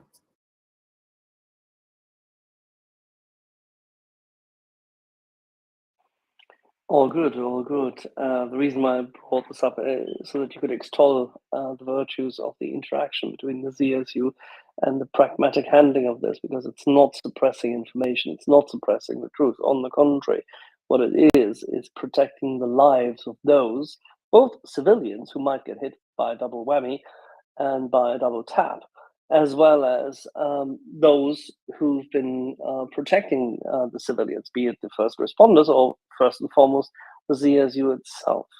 And that makes a huge amount of difference. And that's what people often confuse, that at a point in time when you are facing an existential risk and you are being invaded, when you are being attacked at that point in time, it's very nice to have someone clamoring for his right to free speech. But if that right infringes upon hundreds, thousands, or just one soldier who has to hold the line, that's where the buck stops. And funny enough, this happened in the Second World War just as well, and the United States Armed Forces, all of them, the British forces, have the same bloody rules. Nothing has ever changed. Unter. Thank you for passing me the talking stick, Axel. I love your voice. You have the voice of what I Flattery will think. get you nowhere, Unter. You know it. Carry on. You sound like in my head you sound like what a British spy master when I was a child played spies, you know. That's what I think you sound Shaggy, would you like the please spy liquidate master. this young man? He is, I mean, he's just uttering utter tosh. I wanted he's spreading icing on the marzipan on the fruitcake there, I think. Carry on, Unter. I wanted to ask, there is something Language had mentioned in one of his briefs earlier in the week, which was that there was an sort of like an international organization, I want to say UN or somebody, who was asking for permission or for access to the Kursk area for humanitarian reasons. Have we heard anything about that, or is it me just Yeah, it's not the taking my meds? UNHCR. They've made that request. It's the same people who they need to make these requests. They log them on purpose. They know that the Ukrainian troops can't get them there. It's also the same people who, for many, many years, have helped the Russians constantly diffuse the situation and confuse the situation in Donbass. So no worries. They typically come. They stay in very, very decent 4- and 5-star hotels in Kiev. Often enough, they are white Toyota Land Cruisers, rarely older than 4 years, spick and span and well attended to. And they tend to be in the Sky Hotel bar in Kiev on a regular basis, as Ben will tell you, ruminating about. But there you go. Okay, yeah. That reason why I ask is because I know we're not too happy with you know, the UN and its organizations, their performance or their stance on all things that have been happening in Ukraine, especially right now, since there's seems to be a lot of pushback from UNRWA and other organizations, or pushback on those organizations, because sort of something. But yeah, I just wanted to seek some information about that. I find interesting the way Ukraine has been able to manage information, not necessarily a blackout or anything like that, but very sensible and still, I think, very accommodating of you know, the media. The control on the information has been superb outside, you know, obviously operational security, but just the interactions, the information that we get on the West, very shaky, but at least we know that there is still ways for that information and the news to be fact checked and pushed back against if any of these, you know, the New York Times garbage can be pushed back. It's a good day, and thank you very much for taking my my question, Axel.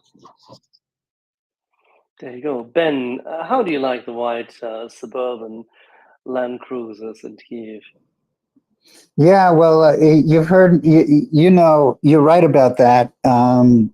It's the NGOs have a good life, and I will make a few exceptions. The World Central Kitchen is absolutely amazing, getting food to people in all kinds of situations and all kinds of but places. They drive G-Wagons and they get attacked and hammered, and a number of them have actually exploded and plastered with shrapnel and terrible, terrible ammunition by the Russians. So it's a different thing. I haven't seen a single UNHCR or any kind of UN delegation white, shiny Land Cruiser. No, I can tell. Damaged. I'm sorry. Well, I can tell you where they're parked in Kiev, because, and you never see I think anybody we know in the them. neighborhood. You never see anybody in them, and they do like to hang out at the bar. I'm not saying that none of them do any good. I just can't figure out what that is. I'm sure they're doing a lot. They're doing a world of good everywhere. You know, everywhere in the country. I just am not aware of it. You know, I mentioned this the other day. There's a whole NGO basically an NGO in the industry of NGOs, which is very, very lucrative business to be in.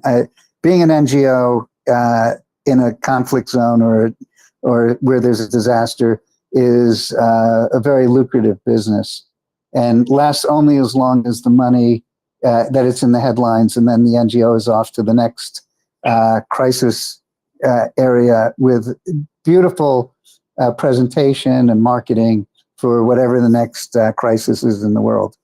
You have to keep. If there were no more crises, they wouldn't know what to do. This is not going to make me friends. No, let's be fair.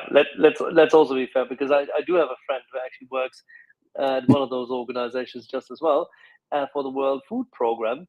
And he unfortunately has been driving through areas of West Africa where he was being shot at from different helicopters, all supposedly once chartered previously by the UN, but then again flown by Russian pilots and handed over to other people who really didn't like him and his troop. So that can also happen. So it's damned if you do, damned if you don't. Well, Axel, you make a good point. There are definitely ones like World Central Kitchen that feeds literally millions of people under every kind of condition that are doing a good job. But if someone sat down and figured out percentage wise which ones are using the money for in the World Central Kitchen or like your friend sort of way, and which ones are using it for their glass, beautiful glass buildings and offices in Geneva or some other place. The books are one thing, but then when you get down to the reality of it, it might be something different. So without a doubt, the good ones are they're absolutely fantastic, and I'm not knocking those. All righty, Shaggy, back to you.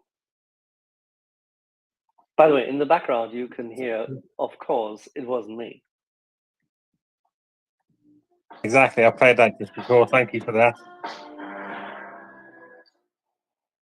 Excellent.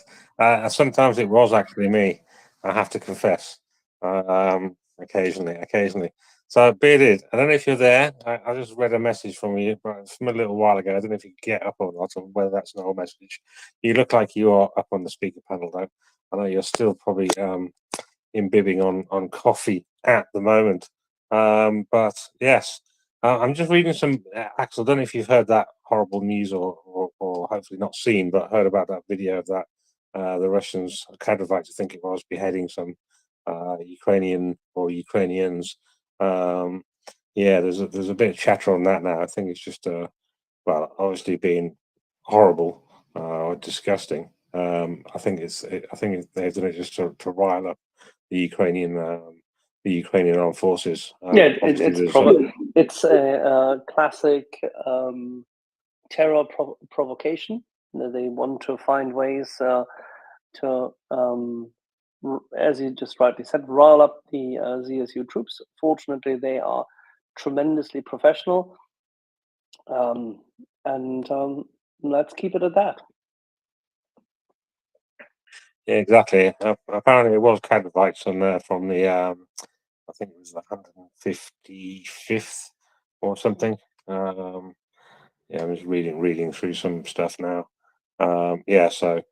Ukrainian armed forces are very professional. It's obviously not a great thing. But yeah, be careful, people. Scroll when you're scrolling on Twitter, especially if you've got your settings to show sensitive content. And even if you have got it set to not show sensitive content. Some people might be posting that video without putting a label on it. So over the next 24, 48 hours, maybe even 3 days, that video more versions of that video might be circulating. So you might want to protect your own mental health by being a little bit extra careful. And those of you, those that can, obviously it's always a good time to donate, especially to our fundraiser, which we're obviously making a film with. I still haven't put it in the nest yet, Ben. Oh, I need to put the fundraiser in the nest. I still haven't done it, Axel. Maybe while I'm waffling, you can do the honors. Because we had a crash before, and yeah, I forgot to put it up. Still have forgot to put it up. So yeah, donate to Ukrainian charity, preferably ours for Ben's fundraiser, but rage donate when things like this happens. The Russians try and get into our minds, and we've got to stop that from happening and just delve deeper into our pockets to try and do something. So I don't know, Axel, if you saw the video of that bridge being blown up. Yes, I it's did. reported that was it one of those was it a J dam? Is that what they used for it, or was it something else? Maybe. Very difficult to say.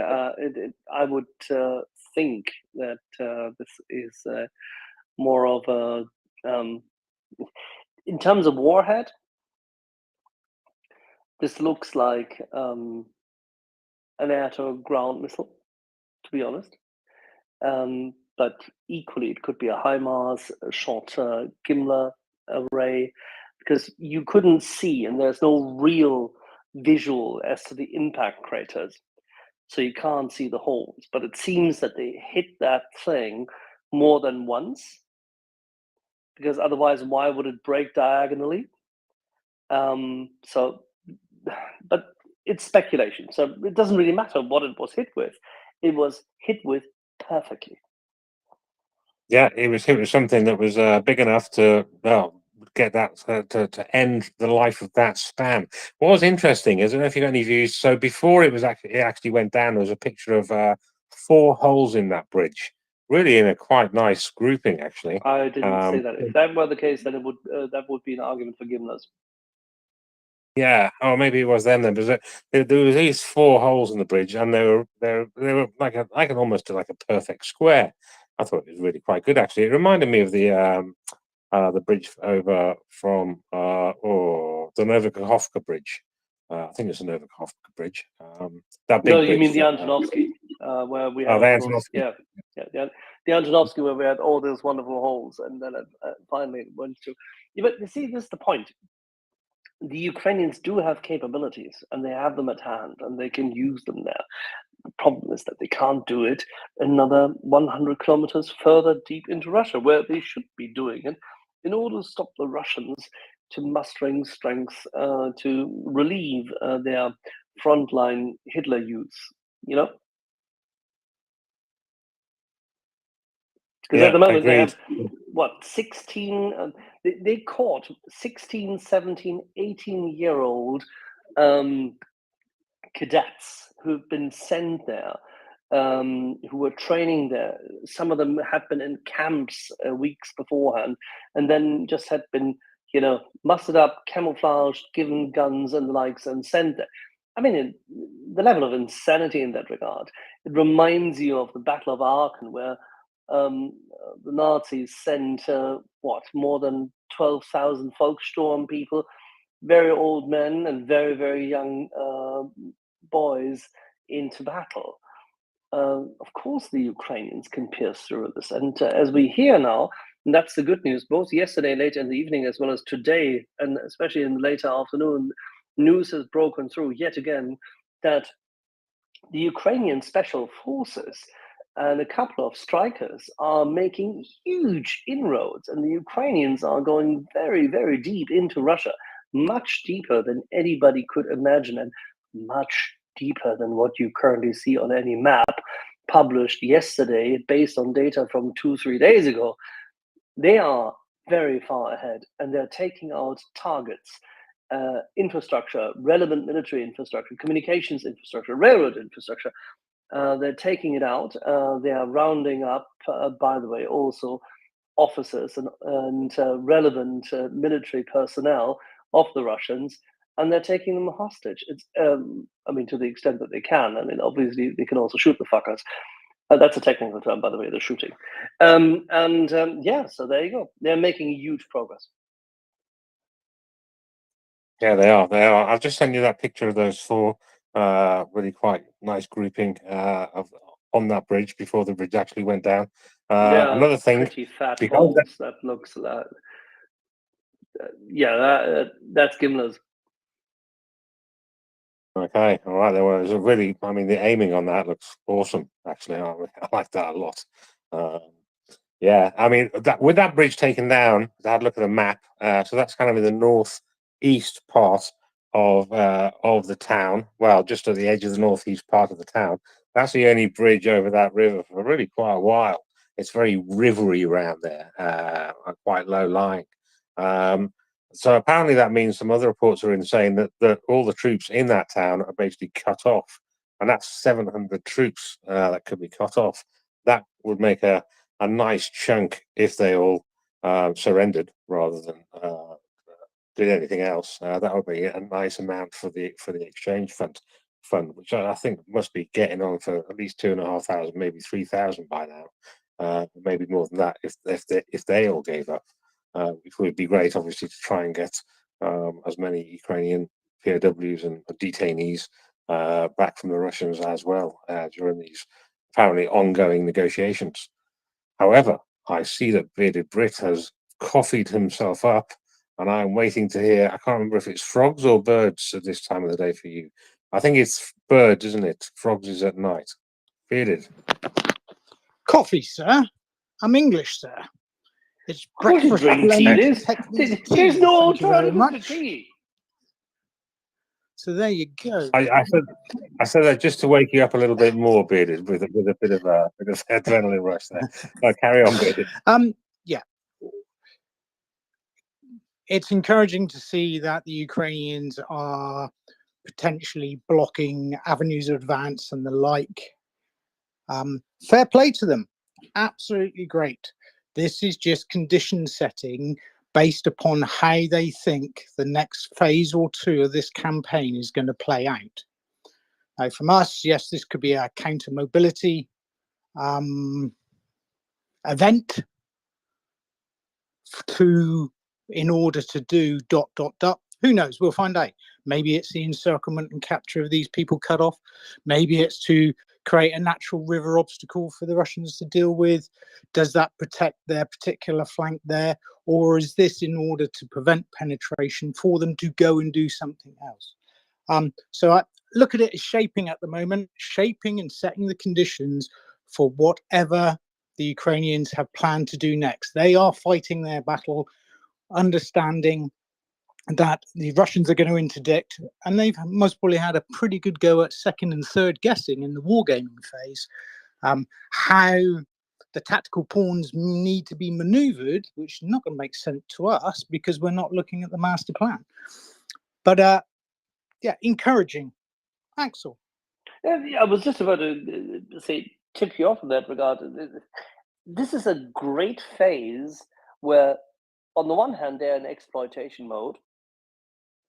On the other hand, there are so many opportunities. It's like you discover an apple tree somewhere in the forest, and oh gosh, there's more to it. There's more apples. And by the way, wait, let me climb on it, and I see a pear tree, and I see something else. And there is an open space. There's a lake.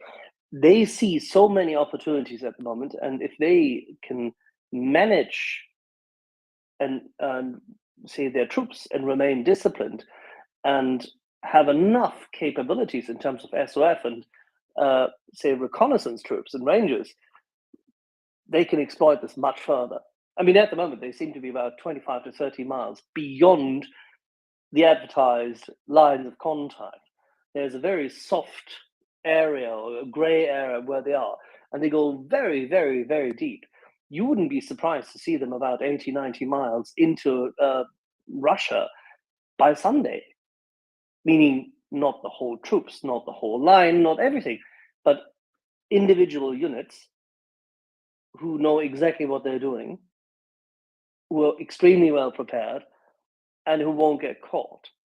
And that's exactly what they need to do, because it's more than just shaping. It's actually reconnoitering additional exploitation options, which of course they know. They have the satellite imagery, they have the detailed, very detailed, like, I mean, 10 by 10 imagery of those spaces. They know where they could go, but still you have to go there, and things may have moved. Certain, installations may have been taken down, fragged, who knows what. I mean, yes, of course, the Russians, as I understand, and you've seen this as well, I think, Bearded, the Russians have not been very good at destroying equipment. They've left a lot of stuff just simply behind. It's astonishing. It seems that the Ukrainians, this came out earlier this afternoon, the Ukrainians have taken another Krasuka. That is outright insane. I mean, and this is on Russian territory.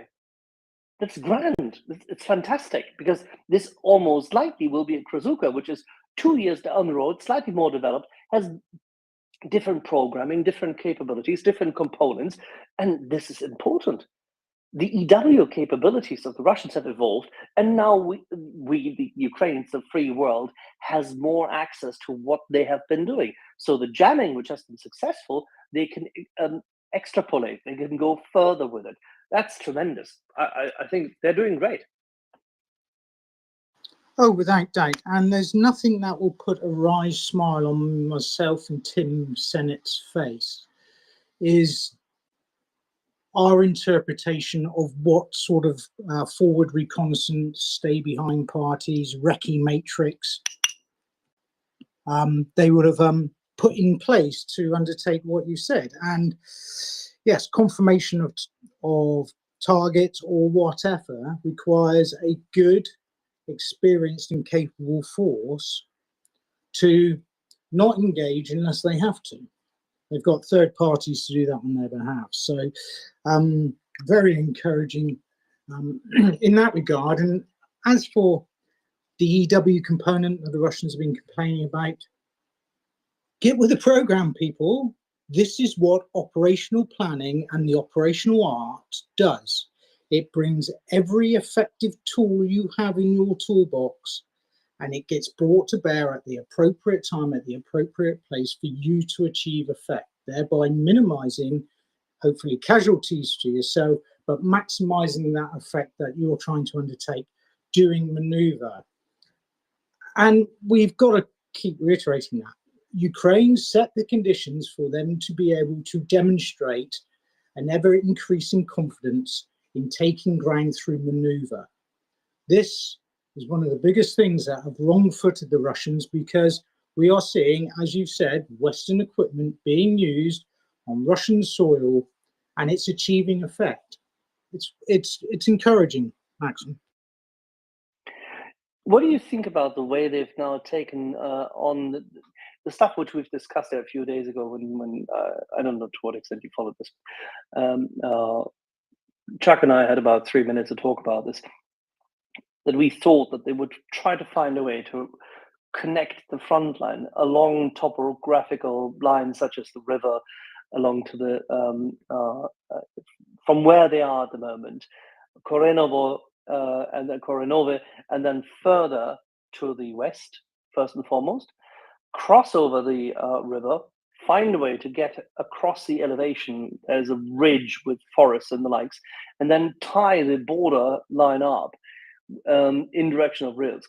And the interesting thing is the Ukrainians have already been spotted in these locations. They've gone there, they've done it already. We could be speculating and playing with this. They're already there, they're already doing it. And it makes a great deal of sense, because it's essentially the same line of contact which has existed in the past, one wouldn't believe. Because if you go from Korenevo, Jesus bloody, whatever, Korenevo, you go on to Rilsk, and then you have this road, it's the E38. If you can close this out to the border, there's a little place which the Ukrainians had once a border post ages ago. It's close to Popovka. It's directly where the border of Ukraine had actually sort of then turned back southwestwards along a forest. If they can close this off and connect it to Rilsk, that area cannot be taken by the Russians easily. And it is right behind fortifications the Russians have had in Krupetsk and Kozino. So, and they have completely cut off the road already. So the Russians can't reinforce anyone. Essentially, everybody who is currently still at Krupetsk, Kozino, Chekino, they are done. They're toast. They'll be taken, and they know it. And the funny part is, what are they doing, Bearded? They are running. They are fleeing. Hundreds of them. Well, you raise an interesting point, and it's something that's often maligned, but having a bloody good ground appreciation and shaping what's the events so that you maximize the ground, which is fair game for both sides, to give you the advantage. And as you said, in this case, being able to cut off that Russian broad but shallow salient into Ukraine could be an option if the ground dictates that doing that course of action will come out with a net gain. As you know, war at a particular level is all about risk management. You roll the dice, you go through the operational analysis, you crunch the numbers, you say, will this achieve it? What was it Gunny says? Is the juice worth the squeeze? If it isn't, what are we going to do about that error? And it takes you to another circle of thinking. Yeah, use the ground for it to enable you to achieve what you want to do. Unlike the Russians, who use fixed infrastructure on the ground to canalize themselves, which the Ukrainians are exploiting. 7-8 weeks to mud season, who knows? But use the ground where you can. Don't let the ground canalize you if you have got alternative safer routes to advance or defend over. Yeah, it's one of the reasons why I've been looking at the top, overlaying topographical maps onto what's going on there, just to see kind of where the Ukrainians can go, and maybe why they're going there as well. Axel. Yeah, that's the thing. I mean, we've been discussing this in the past, and if you remember, when John Spencer was here with us, we discussed about the topography and the lines of contact following elevations, and there are very, very clear delineations as to forests, elevations, and ridges where you can entrench yourself well and control the ground. And if you take the lines from Rilsk to Korenevo to Suja, you can control the ground to the northeast. You have fire control over everything. Technically, you would want to stretch into Bryansk. Technically, you would want to do where the Germans had their line, which was directly, literally from east of Rilsk, if you were to take 5 kilometers east of Rilsk, and then get a straight line north along the ridges which go all the way to Shmedenogorsk. That's about 15. No, it's not true. It's about 18 kilometers. That's where the front line was once, and I'm quite sure we're going to end up with that front line at some point in time if the Ukrainians can make it. But at the moment, if they can just close on to their own territory, and if they can go from Rilsk to the west and close it off, that is a fantastic buffer zone. And as we've heard already earlier this afternoon about when was I coming on? When you were there, Shaggy, like 4-ish or something. Glushkovo, they're taking it. I mean, they've taken 400 Russian soldiers who all just raised their hands. Yeah, it was reported 700, so maybe 300 of them died, but yeah, hundreds basically. Looking at the map now, I'm looking at the topographical map for that area as well, and Rilsk to the east of Rilsk, there's kind of hills, should we say? They're nothing's too high there. It's up to about 720 meters, and at the lowest, it's around about 140 meters. So it's only about 140 meters. So they're just hills. Will tell you is tremendous elevation to escalate up and get up there as infantry and mechanized infantry. But carry on, please. Yeah, but to the northeast and to the southeast, it's kind of looks pretty flat and with lots of riverways and stuff. But there's a valley that goes all the way to Kursk, I'm not saying that they're going to go there, but yeah, and to either side of that, to the north and to the south of that, virtually straight line from Rilsk to Kupiansk, it's got those little hills, and the hills themselves look as though they got lots and lots of ravines in them, lots of erosion looking stuff. So that kind of stuff, yeah.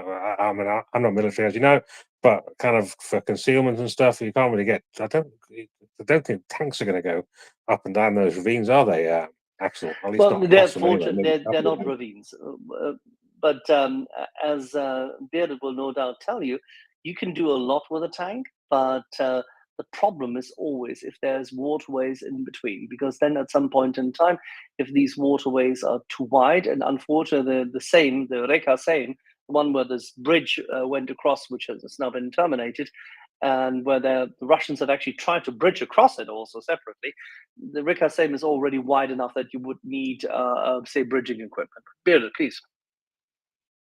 Yeah, absolutely. I mean, I saw some posts earlier. Somebody saying, well, they could bridge here. It's 50 meters. Okay, to bridge a span of 50 meters, think about the engineering effort that would have to be done and the force protection to move that quantity of bridging gear just to open up one crossing point. Whether you use it, I think it's PKM, something like that. I can't recall the names of them now. Whatever. The scissor bridges, the toothpick, closed peg bridges, whatever. They've still got to come forward and try and attempt that crossing. And as we know from back in 22, 23, water obstacle crossings are posed and not necessarily something that Russia excels in. And here's a question. Is what we are seeing now in the Kursk salient, is it all of the puzzle or is it just one piece? Because as you know, Axel and Shaggy, I like to zoom out so I can get a bit more clarity as to what we're seeing. So one would consider that the investment in men and materials and the like to undertake this, it would be a reasonable assumption that this is a puzzle piece, not the puzzle itself. And thinking at that level, we can then better understand where this fits into the larger narrative. Over. Yeah, I just sent you. I just tagged you as well. I sent you a copy of the elevations in that area we're talking about, just so you can kind of have a little look. See, maybe have a little word on that, Bearded. Roger, wait. Okay, all right. We'll go to Antel first, and then we'll go back to And Bearded. in the meantime, I'm going to dig out some older battle maps. Excellent. All right, then. So Antel, and then maybe lunchtime. I haven't had lunchtime for ages, and then back to Bearded. Antel. What an interesting conversation, and so much insight. I have just one thing to sort of switch the topic a little bit, but obviously related. What is it called? I'm blanking out right now. The jammer that we're having come out of or emit somewhere in what is it, Cronenberg? What we're calling it now? Königsberg. You mistakenly called it Kaliningrad because you've been appeasing the Russians for too long. Yes. It's called Königsberg, King's Mountain. King's Mountain. Okay. Thank you. That I had a question about that.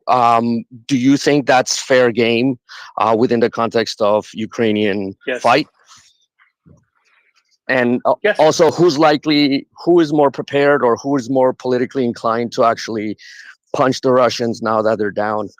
Opening up another front of Finland. Okay. See, I'm just a guy with pants and an undergrad.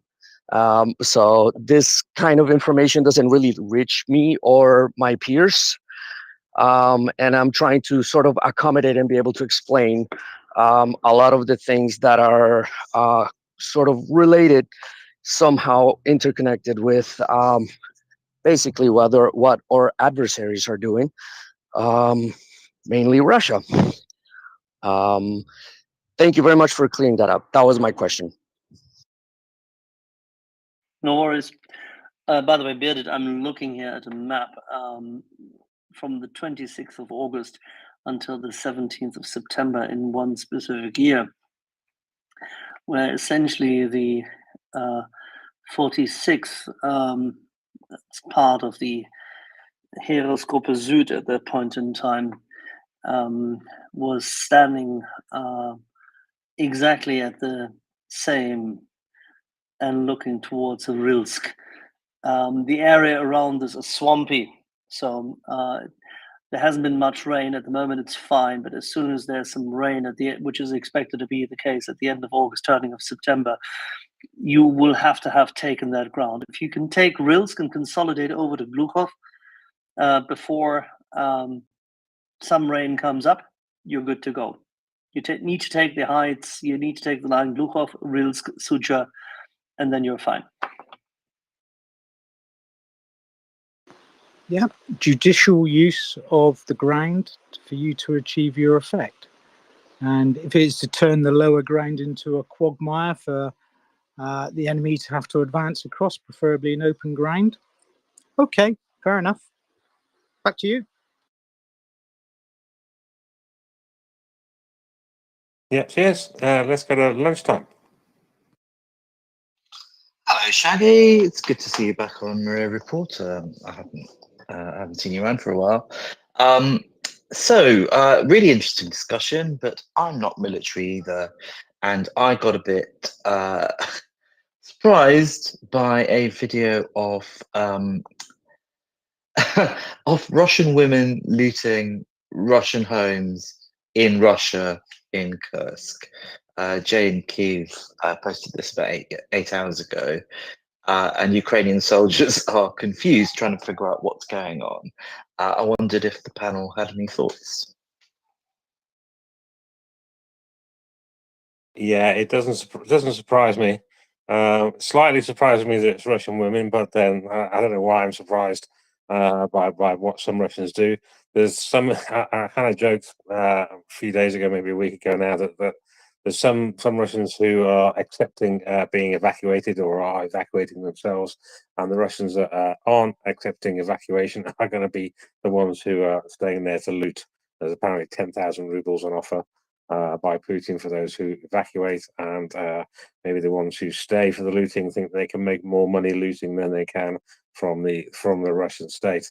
Yes, it's one of the tasks the Ukrainian armed forces have to kind of get hold of, actually, because the Russians are just going to blame the Ukrainians and say they're the ones doing the looting, even though it's not. They have to. One thing they have to do as a occupying force, as it were, is to do some humanitarian stuff, which they've said they're going to do, and also keep law and order. So I don't quite know how they're going to deal with the looters. Probably severely, as you should. Probably not as severely as the Russians would. But yeah, obviously you can't have people looting and causing mayhem. So they're going to get a handle on that. And I think that's what people like Will. I think he used to be a military policeman. That's kind of their role. Yeah, military policemen will be doing that kind of stuff. Does that help, lunchtime? Definitely. I mean, I wonder. I think certainly recording this is a good sort of counter to the inevitable sort of fake accusations that will soon flow as soon as the Kremlin figures out that's what they're going to do, right? There was talk that there would be, Russian soldiers wearing Ukrainian uniforms committing atrocities. So, I mean, that as far as I know, that hasn't transpired yet. But it's completely in keeping with the sort of atrocious playbook that Russia usually uses in war.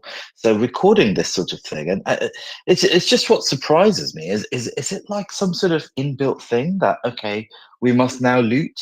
You know what I mean? Like, what are they doing anyway? It's bizarre, but there we are. Anyway, it's lovely to see Ukrainian progress in Kursk. It's slightly less lovely to see the Biden administration still slow rolling things, but hopefully they're getting the idea that these things, this idea that escalation is just around the corner, is looking more and more silly by the day. So You know, let's hope. But why do you say Let's this? hope it Because Miss continues. Singh, the deputy spokesperson, no, she's not singing, but it's her name actually. Miss Singh, as the deputy spokesperson for the Pentagon, highlighted yesterday that of course they fear that there is escalation potential. So, and they would Well, like to avoid escalation. So why are you saying this? Why do you think that this administration, this Biden administration, with Mr. Sullivan working at the behest and with the privilege of being given this so much leeway by President Biden? By the way, don't forget, it's not the Senate who had to approve Sullivan. No. It's Biden himself. He himself wanted this guy. He keeps this guy, so it's his decision. And he is POTUS. The man is the office, and the office is bigger than the man. But unfortunately, the man is too small for the office to do the right thing, because otherwise he would have fired Sullivan and not be so fearful. But there you go. That's the whole point. So if Ms. Singh yesterday says this, then what you just highlighted is a foregone conclusion of hope over reality. Well, as I'm sure you I clearly know. apologize for this meandering chess move, winning over your hope. Well, as you quite rightly point out, that is what called it to my attention. This ridiculous statement. I mean, it's a sort of. I mean, I'm sure it's not an original theory, but after Biden withdrew from the presidential sort of race, I wonder, that must have been the decision made in certain Ukrainian circles to go ahead with Kursk. I imagine. I don't think those two events are unrelated. The degree of how they are related, I'm sure, will emerge in the fullness of time. But it's inexplicable, frustrating. You've heard me rant and rave about it. I've heard you rant and rave about it. Frustration, the utter stupidity of that position, of this, in quotes, managing escalation, this hypothetical management of escalation at the very real daily cost in Ukrainian lives, in brutality inflicted on Ukrainians. Lunchtime, Sickens me, sickens you. Term. There's a technical Yes, term. of course. Imbecilic stupidity. Well, indeed, yes. Yes, indeed. Yes. That's not referring to you or me. It's rather more to those who live in such fear and still have unfortunately been elevated to such high office. It is inexplicable. The guy, Biden's supposed to be a cold warrior, right? No, he never. What the hell? No, he never was. No, please, no. You should really look into. This is what I'm trying to highlight all the time. If there's one thing this president has always been wrong about since the 1970s, is foreign policy. The man stood next to Jimmy Carter, supporting Mr. Carter's failed approach to Iran.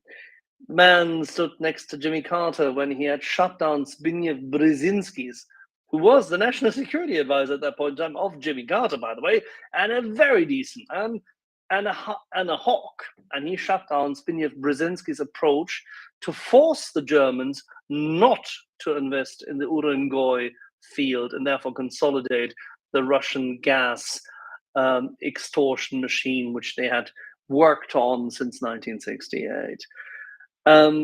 So there you go. He has been wrong from the very beginning on foreign policy. He will never get right on it. It doesn't matter. Feeling an ice cream doesn't solve it. Well, I didn't know. Gosh, it's so crazy to me. It really is. I at thought that point, initially, at lunchtime, don't forget, at that point in time, you were still unhappy about Ronald Reagan. You were still happily seeing British television ridicule the Americans as stupid and whatnot, and all that kind of jazz, and all these terrible things, because it fulfilled a certain desire. At that point in time, people failed to see how closely integrated people like Bearded and others worked with the American allies when it came to combined arms warfare, and how they were hit by the drawdowns in the 90s. At that time, when things really mattered at the end of the Cold War, we were all ready to fight. every single effing day. I mean, yeah, true, but I don't think I was really politically aware at that time. I was too young, but you know, I always thought that this president's foreign policy was hugely influenced by Obama's, you know, foreign policy, but clearly it's just an inbuilt thing as well with Biden. I really hope that there is a change in direction after this election, and I really hope Ukraine continue to make hay while the sun briefly shines. And you know, more power to their elbow. It's interesting when we were talking with Thomas Tyner. Thomas was saying, you know, in his opinion, there would not be. He didn't see the Ukrainians going particularly deep, as that would overextend, in his opinion, the forces. But from what I've heard on the space in bits and pieces today, it seems like the Ukrainians are going much deeper than anyone anticipated into Russian territory. I'm sure they're doing this with excellent sort of. I can help you. Both is true. Yeah, go. Before you go to both is true. What he said, he would expect them not to extend the front line too deep. That they would not necessarily go deep with SOF is a different thing. He did not dispute that at all. Would you explain that? Well, I don't really know what an sure, SOF not is. a problem. Okay. Special operations forces, if you go and reconnoiter, if you go deep behind enemy lines or deep into enemy territory to scout out what's your enemy, their capabilities, you, for example, mine bridges, you already destroy relevant infrastructure they would need for a counterattack. You, for example, find and identify ammunition depots, tire depots, maintenance depots, and take them out. That's what the Ukrainians definitely are doing already at this point in time, deep into Russian territory.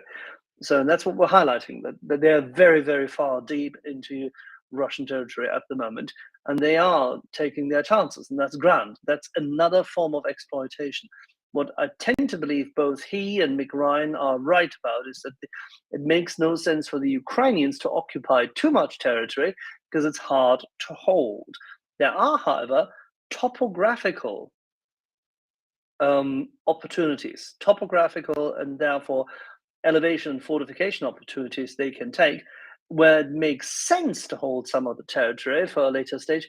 Because it becomes good as a buffer zone, it becomes valuable as a trading component for the future. It's a temporary hold. It's not something for a long period of time. And I mean, of course, unless and until Kurska Narodna Respublika has had its referendum. You know, if the people of Kursk decide to leave Russia, I'm all in favor. Don't forget, on Russian television this week, even they interviewed people from the Kursk Oblast and said, "Oh, this is so nice with your strange dialect," and the people couldn't understand this, even on a panel show. But even the reporters who went into Kursk couldn't interview the so-called refugees perfectly because they didn't really understand what the people are talking to. Every Ukrainian can understand these people, and you know why? Of course. Because they Kursk still speak Ukraine. Because Kursk is exactly. historically Ukrainian, right? I'm Exactly. expecting Amnesty International to say that for the sake of peace, it would be irresponsible for Russia to have any military units anywhere near Kursk.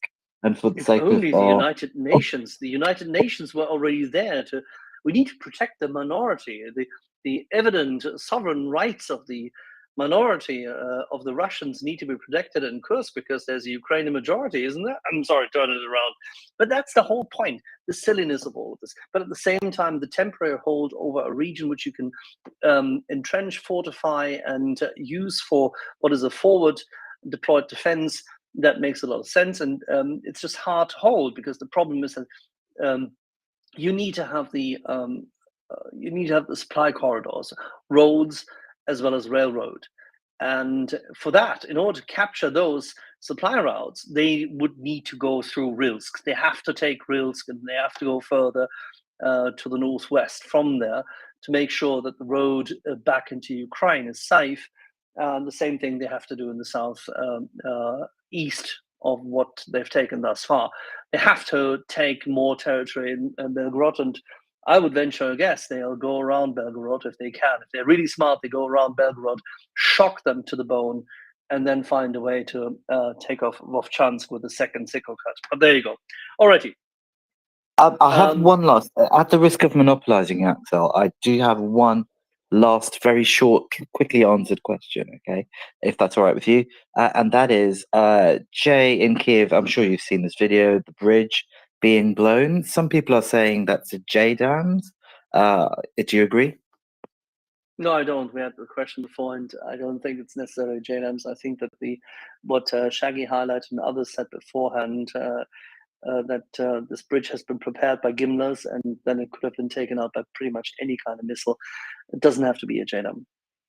After the four holes which have taken, but even that doesn't make a bleeding difference. Yes, of course, you can prepare it, make those 4 holes, already destabilize the bridge and take it out with the JDAM. The JDAM is good enough for that.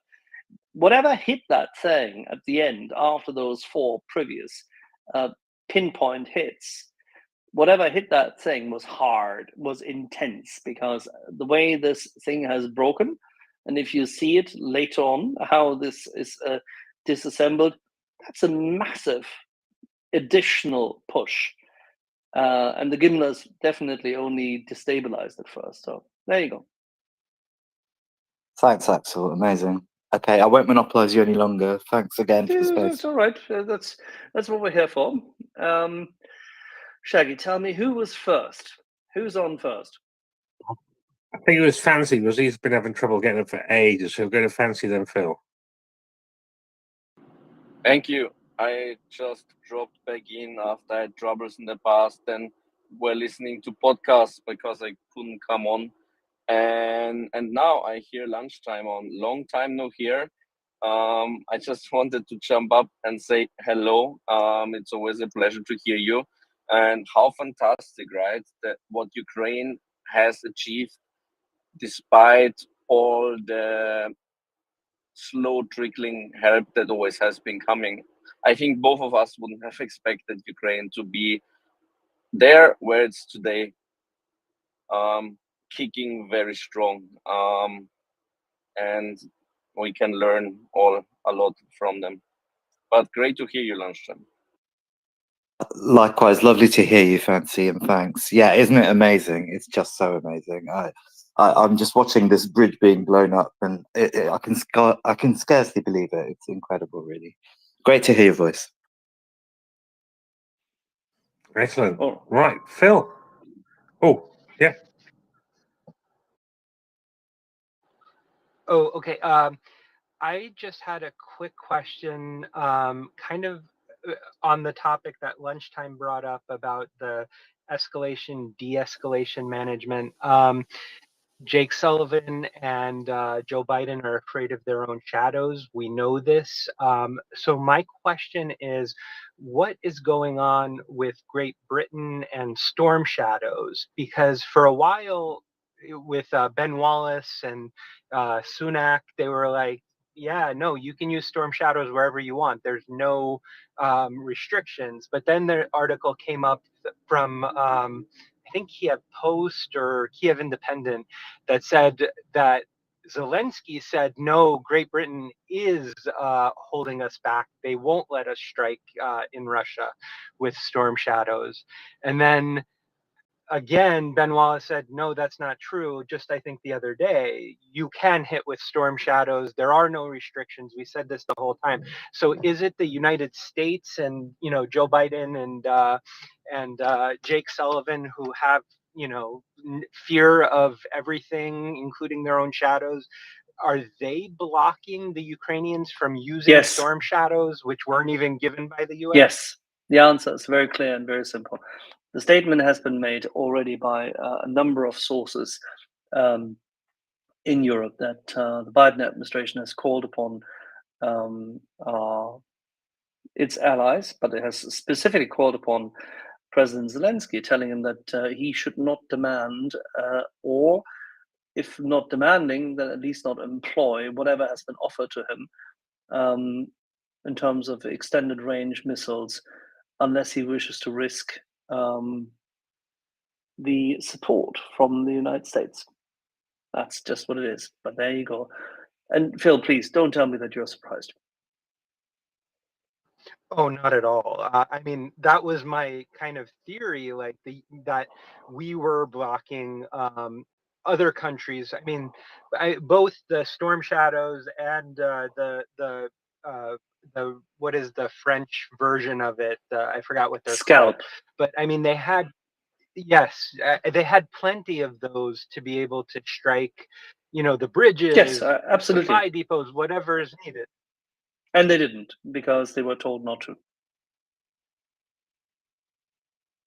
It's terrifying, I know.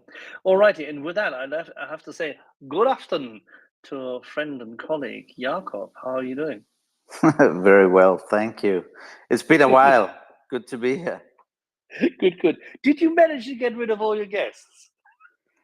I managed to get rid of all my guests, and I went out for a very social function this evening. Good. So you're coming relaxed. You're coming relaxed into this. I'm very relaxed, but nevertheless, what's happening is it's serious stuff, and I just listened in for a few minutes, and there was one thing about this whole escalation thing that struck me. I thought was really strange. And that was actually last week when the same spokesperson for the State Department said that they supported the Ukrainian incursion into Kursk because they judged it wasn't escalatory. And I was like, well, aren't Ukraine allowed to escalate? I mean, are they just supposed to be the first country to invade Russian soil since the Second World War? Are they just supposed to be like the punching bag, or what's going on? So, but anyway, it's politics. It's election season. It's Biden classic. That's just the way it is. And the positive thing we can say, I guess, is the alternative would be much worse. So, so that's what we have to deal with for the moment, and then hopefully we'll see a more muscular approach. If I hope, well, we pray to those above that that Harris will win, and there'll be a decent national security advisor. And what we hear, I think, from the rumor mill and what's expected is that it will be Philip Gordon that is supposed to have a more muscular approach and a more realistic approach towards Russia. So hopefully. Hopefully that'll be the future. He hasn't been, Jakob, he hasn't been writing much recently. If you think about it, in recent years, he hasn't published much in terms of what his positions would be, because seemingly his political fiefdom didn't have many positions, right? No, but I hope I hope we'll see a more consequential approach, and not this stuff that has been going on. But as I was saying, the alternative is much worse. So we have to deal with it. You can't wish to have Elbridge Colby there and other people. Take that. Good gosh. But having said this, because all the other good Republicans are not standing for the position in whatever administration comes up, if it comes there. Having said this now, but how is the government of Mette Frederiksen taking the fact that essentially there are F-16s in theater, just very few of them, unfortunately very, very few in small numbers, but at the same time, that it's making an impact, has already lifted the spirits of people, and now there is this offensive. I mean, this is a great intelligence coup, quite literally, for Ukraine in terms of operational security planning, everything else. How is that perceived in Denmark as one of the stronger allies of Ukraine? Yeah, I'm sure that that it's being well received. There's not much public awareness about, and the government isn't really trying to push the envelope too much, because I think they think that if they keep below the radar and not push the envelope too much, it's perhaps more useful. So the approach is pretty low key, but I'm sure behind the closed doors it's well received, and we feel we're making a difference, and that is indeed very, very positive. What's not so positive is what's going on in this country. I don't know if it made the international news, but we had to forfeit our participation in one of the major NATO exercises because You need to explain this to people, how this came about, because it was unique. I'm not sure I'm able to explain it. It's so embarrassing, and it's as if our country, there's a belief that as long as we spend money, we can win the war. And I'm saying to people, this is not about the defense budget. This is about defense readiness, and our defense readiness isn't improving, and that's quite that's shocking. It's embarrassing. We're spending money, but it's not getting through to where it matters, essentially. And I don't think we're renowned for being a particularly bureaucratic country that don't solve matters, but in this case, it just seems that whatever we do, nothing is moving. Fortunately, our support for Ukraine is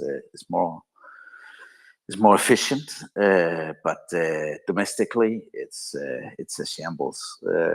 But hopefully we can solve that out. And when you hear me laughing, it's just because I'm baffled by the whole scenario. Everybody has domestic troubles.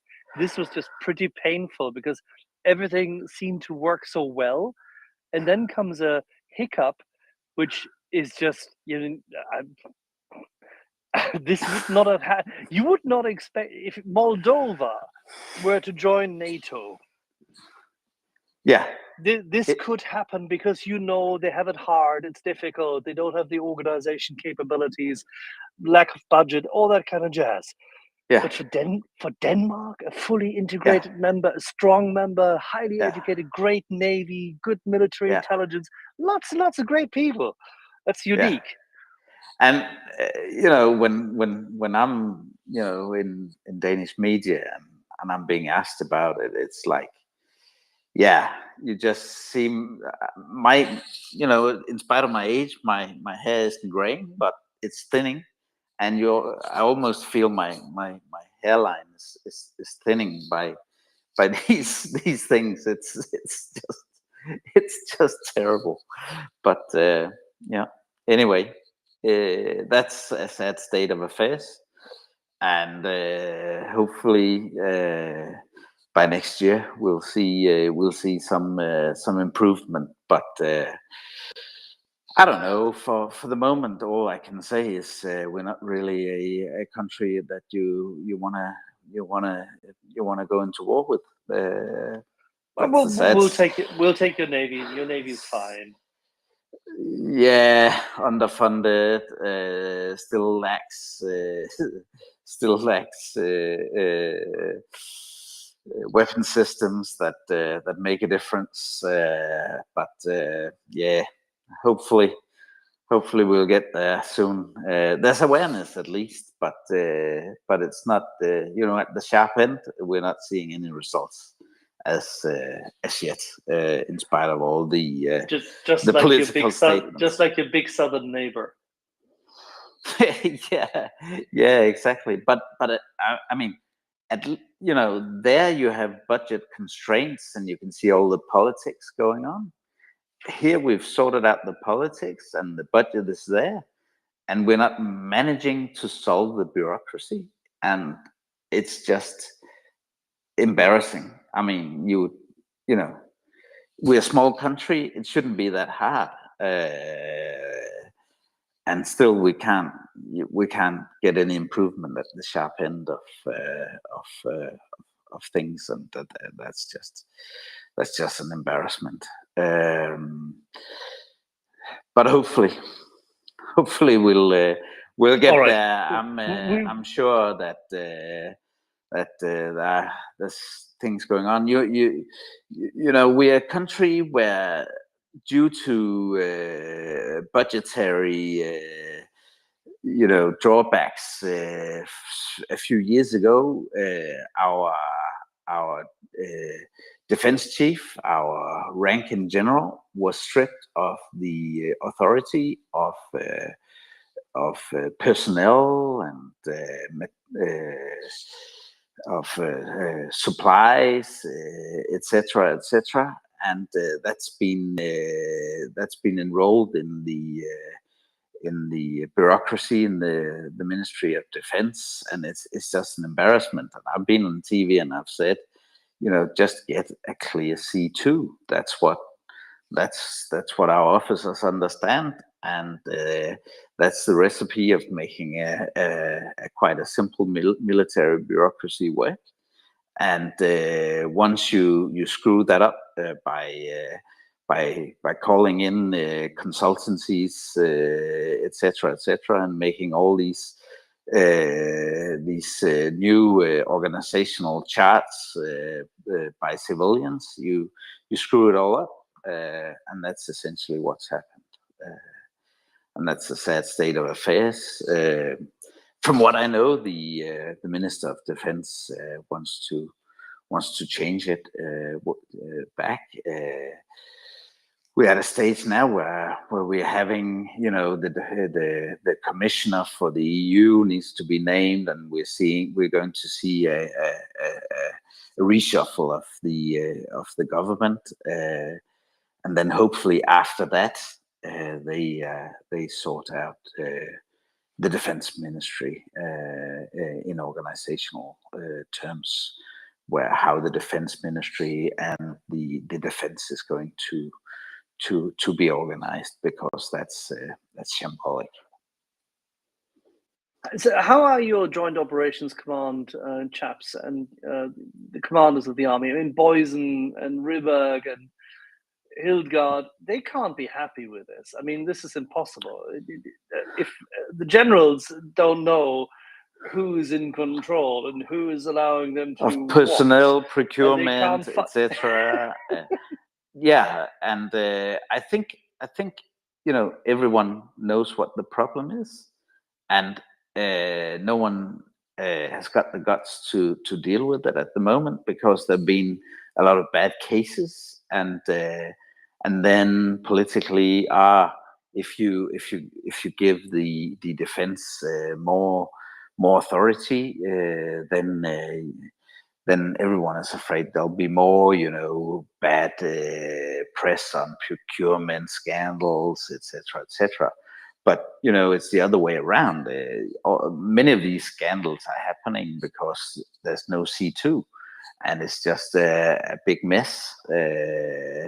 And every officer knows what's wrong, and the ones really high up are afraid of their position if they start criticizing it. It seems, but I think our defense chief now, hopefully, is a pretty forthright guy from our special force command, and hopefully he will will have the guts to say it and to make sure the politicians straighten it But up. he's been here since beginning of April, right? Yeah, exactly. That's it. And he's given what, 2 press conferences, and he was very, shall we say, brief. Yeah. But for me, a defense chief doesn't need to do big conferences as long as he works with the system and makes sure that that the top bureaucrats and the defense minister get on the right track. That's fine by me. He doesn't need to do a big show at a press conference. That's entirely fine. Of course not.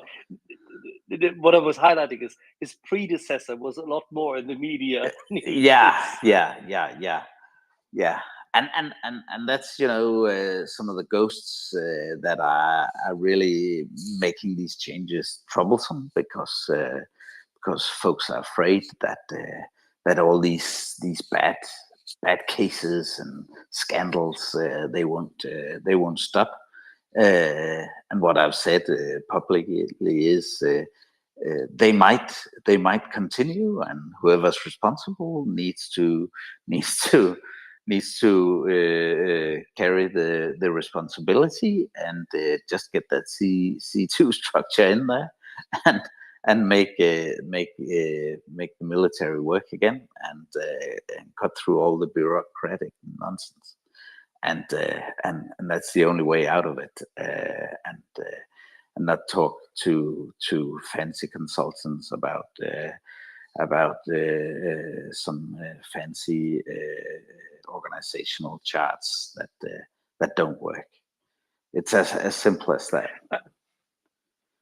Absolutely, 100%. And then let me tie this back then also, and this is why I like the fact his background, Hildegard's background, as well as, by the way, I'm very interested in your chief of the Arctic Command, I have to say. I think it's very interesting because one of the most important fields in the future, the next 2 to 3 decades, will be how we deal with the Arctic and the rivalry with Russia and China in that regard. And Denmark is a large part of this, so it matters a great deal. Yeah. And all these chaps which you have in your military will matter because they set the path today for what happens in the following decades. And they now see what Ukraine fights for. They see the adversarial position of Russia.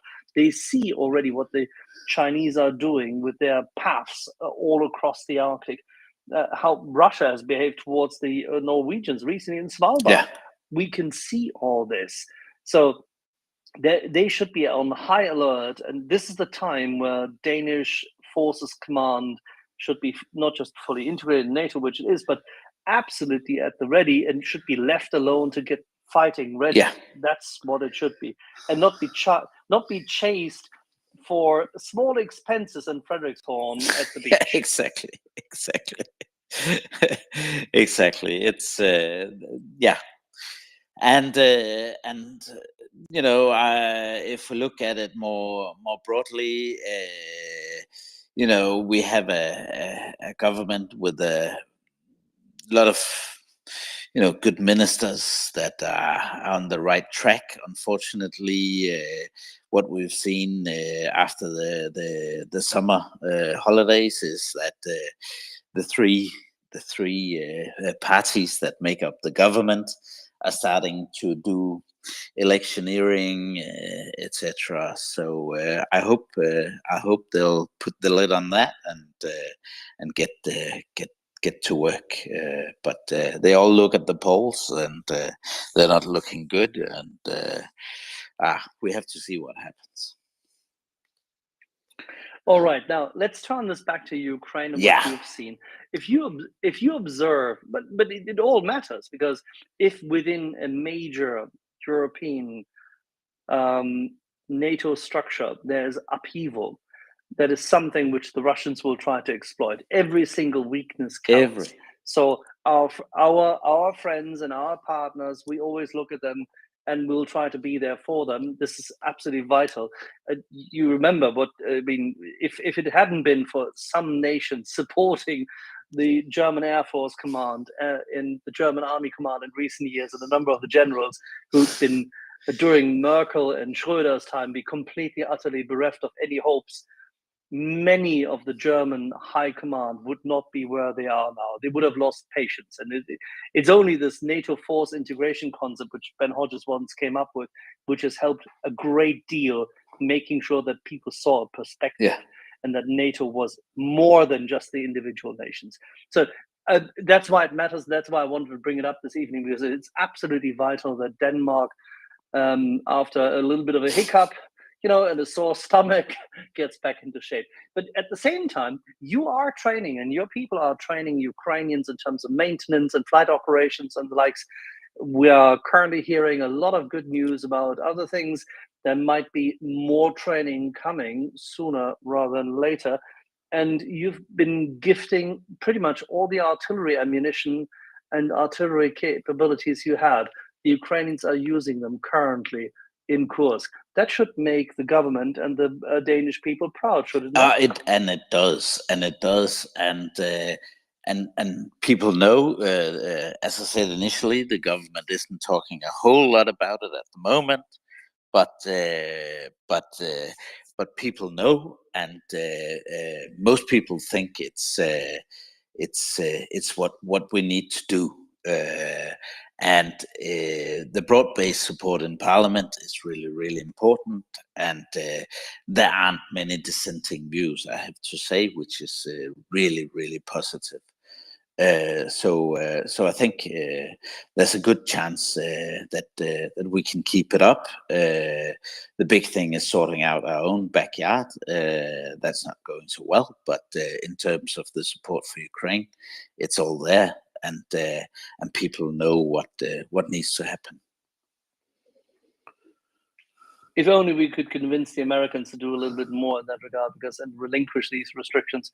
It's very hard. I understand that your Prime Minister Mette also had a number of meetings alongside the NATO meetings with the Americans, and she seemingly was quite shocked and reported this back to her cabinet, because this is not how Denmark works, right? Because if you've agreed on something to do something and it's logical and the right thing to do, everybody gathers around and does it. That's the Tin Man concept. Yeah. The Americans didn't quite see it that way, right? No, and that makes it troublesome. But I also think that's why they keep a low profile to try to make things work and not expose the divisions, and just to try to push as much little by little, and not make a big deal out of it. So I happen to believe that's a wise approach. We are already in the boat at this moment. Jakob, we're in the boat. You said wise approach. We are in the boat. It makes no sense sinking it. Yeah, and it makes no sense to make solutions even more unlikely by exposing divisions, etc. So they're really being diplomatic about it, and that's the wise thing. And then they have I guess commentators like me exposing what's really going on, and criticizing stuff, but at least not between the governments. They smooth things out, which that's a good idea at this stage. I think we have to live with it. I tend to agree. We're back to the realistic, calm world of constantly frustrated but always progressing intelligence. Yeah, There you go. I think Jakob. one issue also that you know, regardless of which country, all the people on this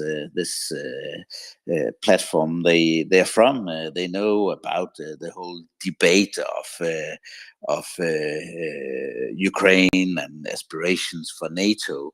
When I was in Ukraine in April, I said. I said to folks, I don't believe that Ukraine will be a member of NATO. I'm sorry. I'm sorry to say. Biden doesn't have the courage, and for sure, Donald Trump doesn't want it. Now, hopefully, with the new administration, hopefully Kamala Harris administration, we can get a different approach. But I'm just afraid that that there's no courage to do it and get over that. And of course, our governments can't say that, but really deep down, there's a lack of political willingness in the U.S. to move ahead. And I really hope and pray that that we can cross that bridge sometime. But yeah, I hope the Harris administration will see it differently and will be more muscular. But because that's the only thing that can secure Ukraine in a sustainable way. That's it. Well, it is interesting, nevertheless, that we are back to the same. We're essentially back to square one. We're back to the days of FDR and Churchill. We're back to the days where everything in Europe is on the line. Yeah. Because the Europeans have failed to work with each other. In the 1920s, Germany and its neighbors could still have found an accommodation. But there was relentless aversion between France and Germany. There was the Rhineland occupation. There were terrible things. Then a rising nationalism, the difficulty with the rise of communism. So the 1920s are a very, very, very delicate time of risk. Or at the same time, there is huge technological change. We're moving from telegraph to radio. We see at the end of it, we see the early, say, crafts of quicker communication systems. We see changes in aviation. The 1920s are a tremendous time, but at the same time, Europe has a chance to not fall prey to authoritarianism, and still does. Yeah. We've taken often here the liberty to compare certain times which we've seen in the war with either 1938, 1939, something. Sometimes people have said, no, it's much further down the road. It's 1941 already.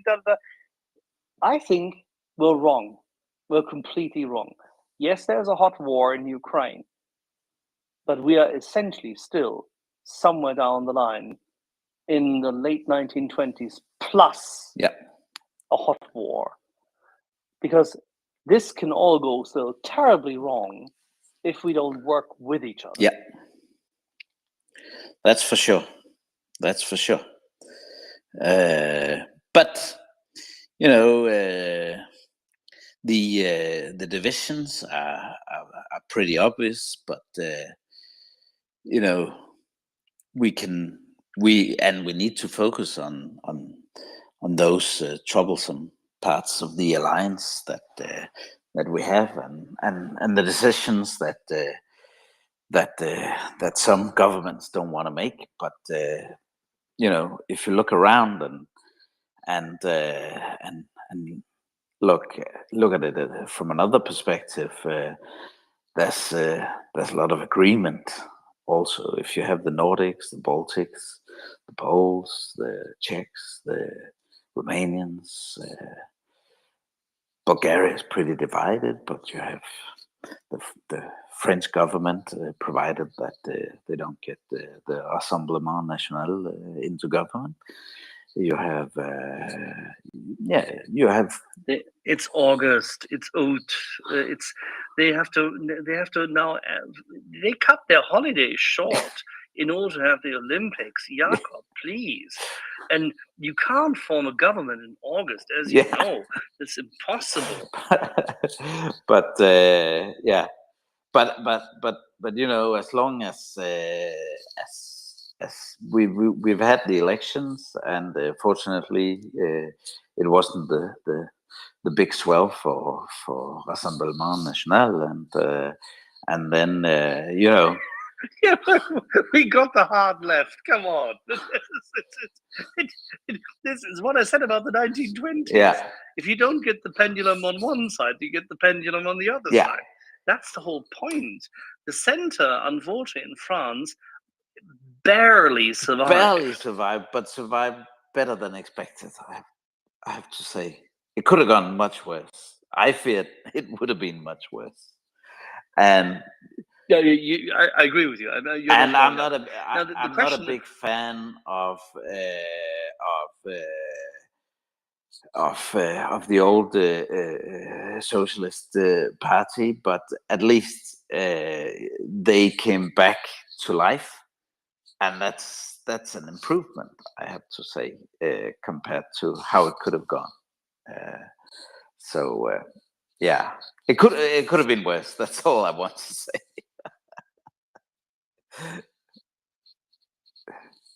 All right, so we have to. One thing we still have to do, because we didn't do it yesterday. By the way, best regards from our friend Chuck. Chuck Ferris is hi, and because we already dissected and dispelled and put to bed to a large extent what has happened yet again. Nevertheless, Benjamin Schmidt, our friend of the program, good man, all about, is still going heavy on the interwebs and on Twitter about the fact that the whole trace has always been going to Moscow. Yeah. All of this goes to Moscow. Now, this is about the maelstrom of Nord Stream, of course. It was a Danish patrol boat, the Nymphen, which 5 days prior to the explosions on that very date of Nord Stream 2 and Nord Stream 1, within those 17 hours when these explosions occurred, 5 days prior, due to a Swedish call of the Swedish AWACS system, actually the Nymphen went there, and then it went further east directly en cours to Kaliningrad, because the SS-750 of the Russians was there. Can we finally highlight how absolutely silly the stubborn persistence, this, I mean, Kriminalhauptkommissar behavior of certain people in Germany is? It's astonishing. Please. Yeah, and Wednesday night you texted me, and I was at a function, and you know, my 3-letter reply to your message. The polite way was, "Here we go again," and that's been for the last 48 hours, and it's terrible. It's just terrible. And one of our leading newspapers have also done just a copy paste from Wall Street Journal, and it's as stupid as it can be. But and the thing is, you know, there are proven falsehoods in that story by Wall Street Journal, and then, you know, there is all the extremely strange details that any, you know, with some criticism or some critical approach to a source should have asked the source. But can you elaborate? Why would an undercover operation like this, and with a number of operatives, hoist a Ukrainian flag in a sailboat in Sweden and expose that they were from Ukraine? Why would they do that? And, you know, several other things. And why would Zelensky name the General Saluzhny to as ambassador to Great Britain after he's been insubordinate, and also going up against the CIA and their warnings, etc. And there's so many things where you should just have, but this is just not plausible. Yeah, terrible. But I've been doing a lot of interviews to that effect, and Why am I not surprised? As soon as I for sent the 48 messaging, hours. I thought I thought his lunch, his breakfast, his lunchtime, his evening, everything is Yeah, ruined. you saw my messages. Sometimes I would be out for 4 hours straight and not replying, and that was essentially because I was being jammed. But I'm doing a lengthy podcast on Monday, and that's actually one of the. I think that's the podcast in Denmark with the most downloads at all. Where we're just talking about what to believe and what definitely needs more exposure before you can take it at face value. Hopefully Danes won't just buy into the nonsense. But I was saying one of our leading newspapers just went straight in, and terrible.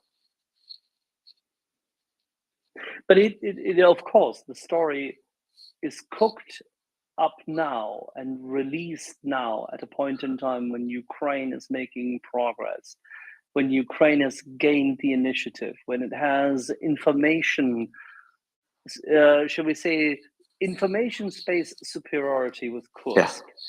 That's the moment when you need to find a way to denigrate the Ukrainians themselves, try to put a wedge between the Ukrainians and the Germans, denigrate Zelensky, Zaluzhny, the likes, all of this kind of jazz. But why on earth would somebody in the Wall Street Journal, and I mean, Mr. Panchevich, we can talk about him for a long time and his contributors. And we can talk about why somebody in Virginia thought this is a good idea. But I think this is something where somebody in the administration said, we'll take the Ukrainians down a notch now, because otherwise it makes no sense. They had good information. They've been given that for some time already, and this was the perfect timing. And the Germans, because don't forget, the state prosecutor is from the state of Manuela Schwesig. The prosecutor of the Bundesanwaltschaft reports to the chancellery and the state or the minister of the interior, as well as of course the defense committee, because it is a terrorist attack. It was put to the defense committee, which engulfs both the parliament as well as the ministry of defense, the chancellery, ministry of the interior, the ministry of state, and the likes. This is a big affair in Germany, and there are some political, tribes also amongst prosecutors, and the poor people from the BKA, the German version of the FBI, so to say, they of course have to go after everything, but that they find on a boat some traces of what the Germans call Sprengstoff, which is the German version of saying all encompassing, it could be anything, but they say it's the same kind of stuff which has been used in the shape charge. The cutting charge. But still, even if that is the case, it doesn't say anything. It could just be a plant, and it could just be the result of somebody trying to find a way to make sure that the legend works, the narrative works, and that they would have normally actually simply terminated the Andromeda. But somehow it didn't work. I mean, I could tell you, and I think somebody like Oliver Alexander could tell you the same thing as to why they think it didn't work, why it didn't happen. But the whole story makes no sense when you know that the Russians were there 5 days beforehand, that the Russians were controlling the triple bombing, the triple explosions of Nord Stream 1, which happened 17 hours later, happened over 250 meters at exactly the same location where the Swiss operators also had terminated their operations, where the Russians were there. The Nord Stream 2 bombing was exactly at the handover point between the operators. This is who else than the Russians had control over this? Who else could have pre-planted this? Why were they there with all their ships 5 days, exactly 5 days beforehand. Yeah. Huh? And why aren't Why? these journalists asking themselves that question? It's incredible. And one thing, that whole thing of the motive, why do they continue to present this motive of continuous gas supplies and the prices going through the roof after the sabotage? That's wrong, and everyone knows it's wrong. And you just need to look at, what happened in June, July, August, and people forget, and the journalists aren't even aware that the German energy giant was going to sue Gazprom for not maintaining their contracts. Heavens. Sorry, you mean the contract, the energy contract, or what? Yeah, Sorry, I didn't catch that. the There was a Gazprom, because they stopped, doing the delivery of exactly. The gas market price has absolutely nothing to do with Nord Stream at all. Exactly. Zero. Exactly. And what was cooking was the claim from the German energy giant towards Gazprom to the tune of 13 billion euros for not living up to the contract. So that was the real issue. And journalists seem to forget, that was why the Russians had the motive to do it, or one of the reasons, because they were trying to say this, well, that was force majeure. Now the pipelines have been blown up, and they also forget that Gazprom knew full well that, to reestablish the connection, it would be about 10% of the claim against Gazprom. So what's the business case here? Obviously, they have the whole motive to carry it out, to try to stop the claim against them, and then get it re-established for 10% of the cost. But that's not the explanation that's presented in the media. That's extremely unfortunate. Well, there you go. Fortunately, Yeah. we overcame it, and fortunately, we're able to yet again repel this. It's just bad that this constantly has been quoted, and I've now tracked and traced this today. A friend of mine invested an hour of his time. Very gracious, very, very futile from my point of view at the same time. But he just literally found more than 1,100 mentions of the Wall Street Journal article in European news. And that just tells you how impactful Russian propaganda, as well as collective absence of thought, facilitating Russian propaganda at a later stage by reporting on something which you inanely insist should be something real, works. Because this is a tertiary effect. This is not necessarily that Russians have ceded this to the Wall Street Journal. No, they just helped facilitate, create the active measure. And as Thomas Reid once says, stories have the tendency to linger on for a long time, and they can always be exploited. What they will, however, do is, when such a story in the Wall Street Journal then comes up again because somebody reports on it, they push it. And they have pushed it so heavily across European media, it is insane. Yeah, and as they call it themselves, the definitive story of the bombing of the Nord Stream pipelines. the definitive story. That's what they say it is. Ah, the Jesus. definitive bullshit. Sorry. With those words, Axel, I'm running out of battery here. I've got No problem. 1% left, so soon I'll just be bleep. But yeah, it was a great pleasure to be on again. And yeah. Mange tak. You just... Always a pleasure. Yeah, we'll be in touch very soon. And thanks, everyone. All righty. Everybody, please give Jakob Kasper a follow. He knows what he's talking about, and he is relentless in the pursuit of clarity and has been making sure that people understand what's going on. Jakob, next time we meet, we'll drink the aquavit. The Ukrainians didn't drink, but the Russians probably had when they were planning the operation. Exactly. Thanks a lot, Axel. Good to be here. Talk to you soon. Talk to you soon. Ciao, ciao. All righty. Fancy.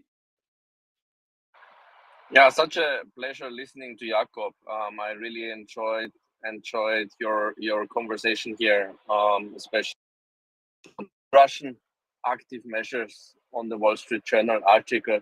And yeah, I agree with you, Axel. I think it's no coincidence that this time when Russia is losing in Kursk, every possible after, I don't know, like after a shock silence of a couple of days, Russia pushed all possible buttons to launch everything they could, like from the Nord Stream story to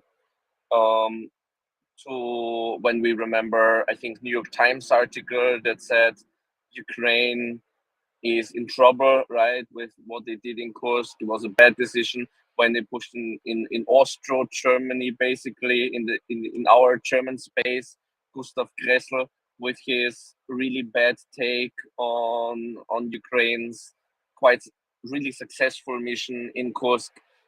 Russia was just pushing all the shit out that it can, and just trying to find something that sticks. And as always, the West has fallen for it.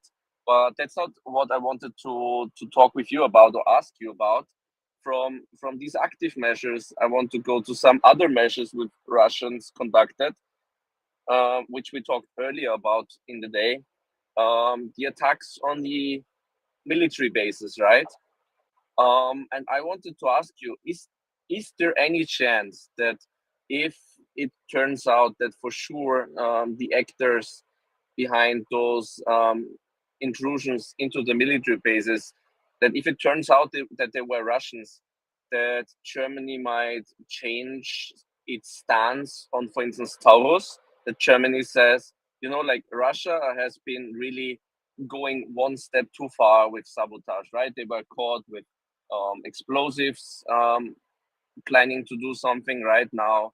They did that. Do you think that at some point Germany will say, enough is enough? We've been appeasing here enough. And now it's time for taking the gloves off and let's give Ukraine the Taurus.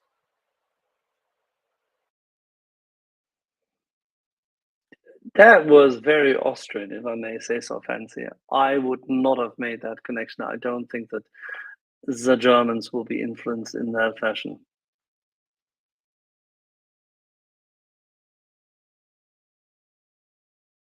Unfortunate. They're just not thinking sufficiently complicated. At the moment, Mr. Scholz still thinks that he can get by to not suffer the greatest ever defeat of a social democrat in state elections. When are those elections, Axel? Well, we have 3 elections. We have them in the states of Brandenburg and Sachsen and Thüringen. And we have them at the beginning of September and October in the former Soviet-occupied zone. Okay, so that's not that far off. All right. No, they're happening right around the corner, and this is why the holidaymaker is so stressed, because he knows that things are not going well for him. And that's bad because things are not going well because all the parties who should actually do something sensible, meaning the Social Democrats should at least fight for something better, but they can't because they are so affiliated with the Russians and they're so harangued by their own incapability. And the party is following Olaf Scholz, and they still have the hard left in the Social Democratic Party. Then the Greens, who do have absolutely no standing left in those states. It's very hard. And a friend of ours, who's always here with us, Sören, knows exactly how the atmosphere is in Magdeburg at the moment, in Saxony-Anhalt. And it's tough. It's really tough there for them. The Greens have suffered greatly in those areas. And the so-called Die Linke, the left, that's the successor party, the former Soviet occupation party, the Sozialistische Einheitspartei Deutschlands, SED. Die Linke is nothing else than this, just with different name on it. So it's the same. It's the same kind of thinking. Extremely hard left communists. But the problem is that then there's also the Zarenknechte, that's the populist left, which has been refounded by Sarah Wagenknecht, who could not succeed in Die Linke personally because she couldn't get through in that party, but she is a hardcore Marxist-Leninist. She is also a populist. You would call it, because she's extremely German, she is a national socialist, quite literally. And that fits the bill. And she is extremely dangerous because she's if you're reasonably inebriated, you would consider her attractive, and that's a problem because she's good on television. And German state television on the left-hand side has given her a lot of free programming over the past 15 years, and specifically the last 4 years. It's absolutely abominable. But there's a specific shift, and there's a lot of Russophile, hard left people in those two state television communication setups which we have in Germany. So we have, so to say, Shaggy, we have two BBCs in Germany, and both of them are left. So, and just imagine what that does if you have one figure on the left they really support, and that's not the left. This is that's the Jeremy Corbyn left. Oh Shaggy. dear. So it's not it's not Sir Keir Starmer. It's not, Sir K. That's the Jeremy Corbyn kind of left. And that's really, really bad. And they've given her a lot of leeway, and she founded her own new party.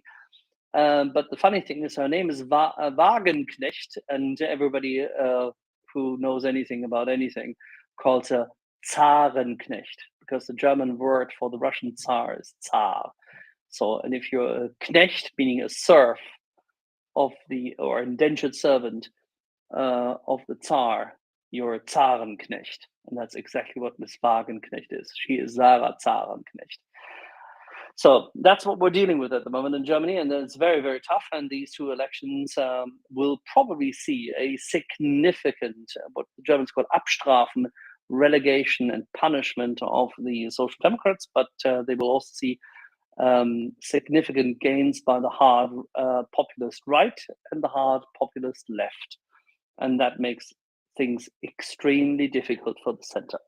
But fortunately, it's only the Soviet occupied zone, descendant states, and only 3 of them. So whilst it matters, it does not.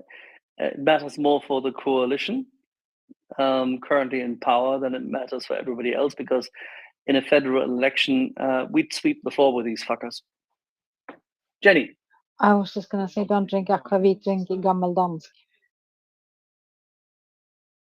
I don't like gammeldansk. I think it's too herby. It was never my kind of thing. I think gammeldansk makes me puke. I apologize to say so, but I really find it terrible. I mean, I find Danish beer already a challenge. My friend Jakob knows this, and that has to do with the fact that unless it's really, really fresh off the tap, and you really, really sit down with people in, Copenhagen, and drink Tuborg, that's fine, but everything else is terrible. But if you really want to have something proper, then you drink Ubi, of course. Jubileums Aquavit. Well, I quite like elephant beer. I quite like Carlsberg elephant beer. They knock my socks off a little bit. Yeah, well, yeah, it's too much soy in it. It's not a pure beer anymore. Yeah, that's true. It gives me a bit of a hangover. Yeah. Ooh. Anyway, it's very nice. It's very nice. I should be going, Shaggy. I know that you're still here, and I wanted to be here, but we all leave. And you've been tremendously persistent and resilient here. But I understand that there are other people waiting in the wings, and I should be. What? Robin just tells me I should take my time because she's in a lousy mood anyway. Robin, why are you in a lousy mood? Gee, Axel, that was supposed to be a behind-the-scenes comment. I'm not. I thought. Oh, sorry. I thought it was a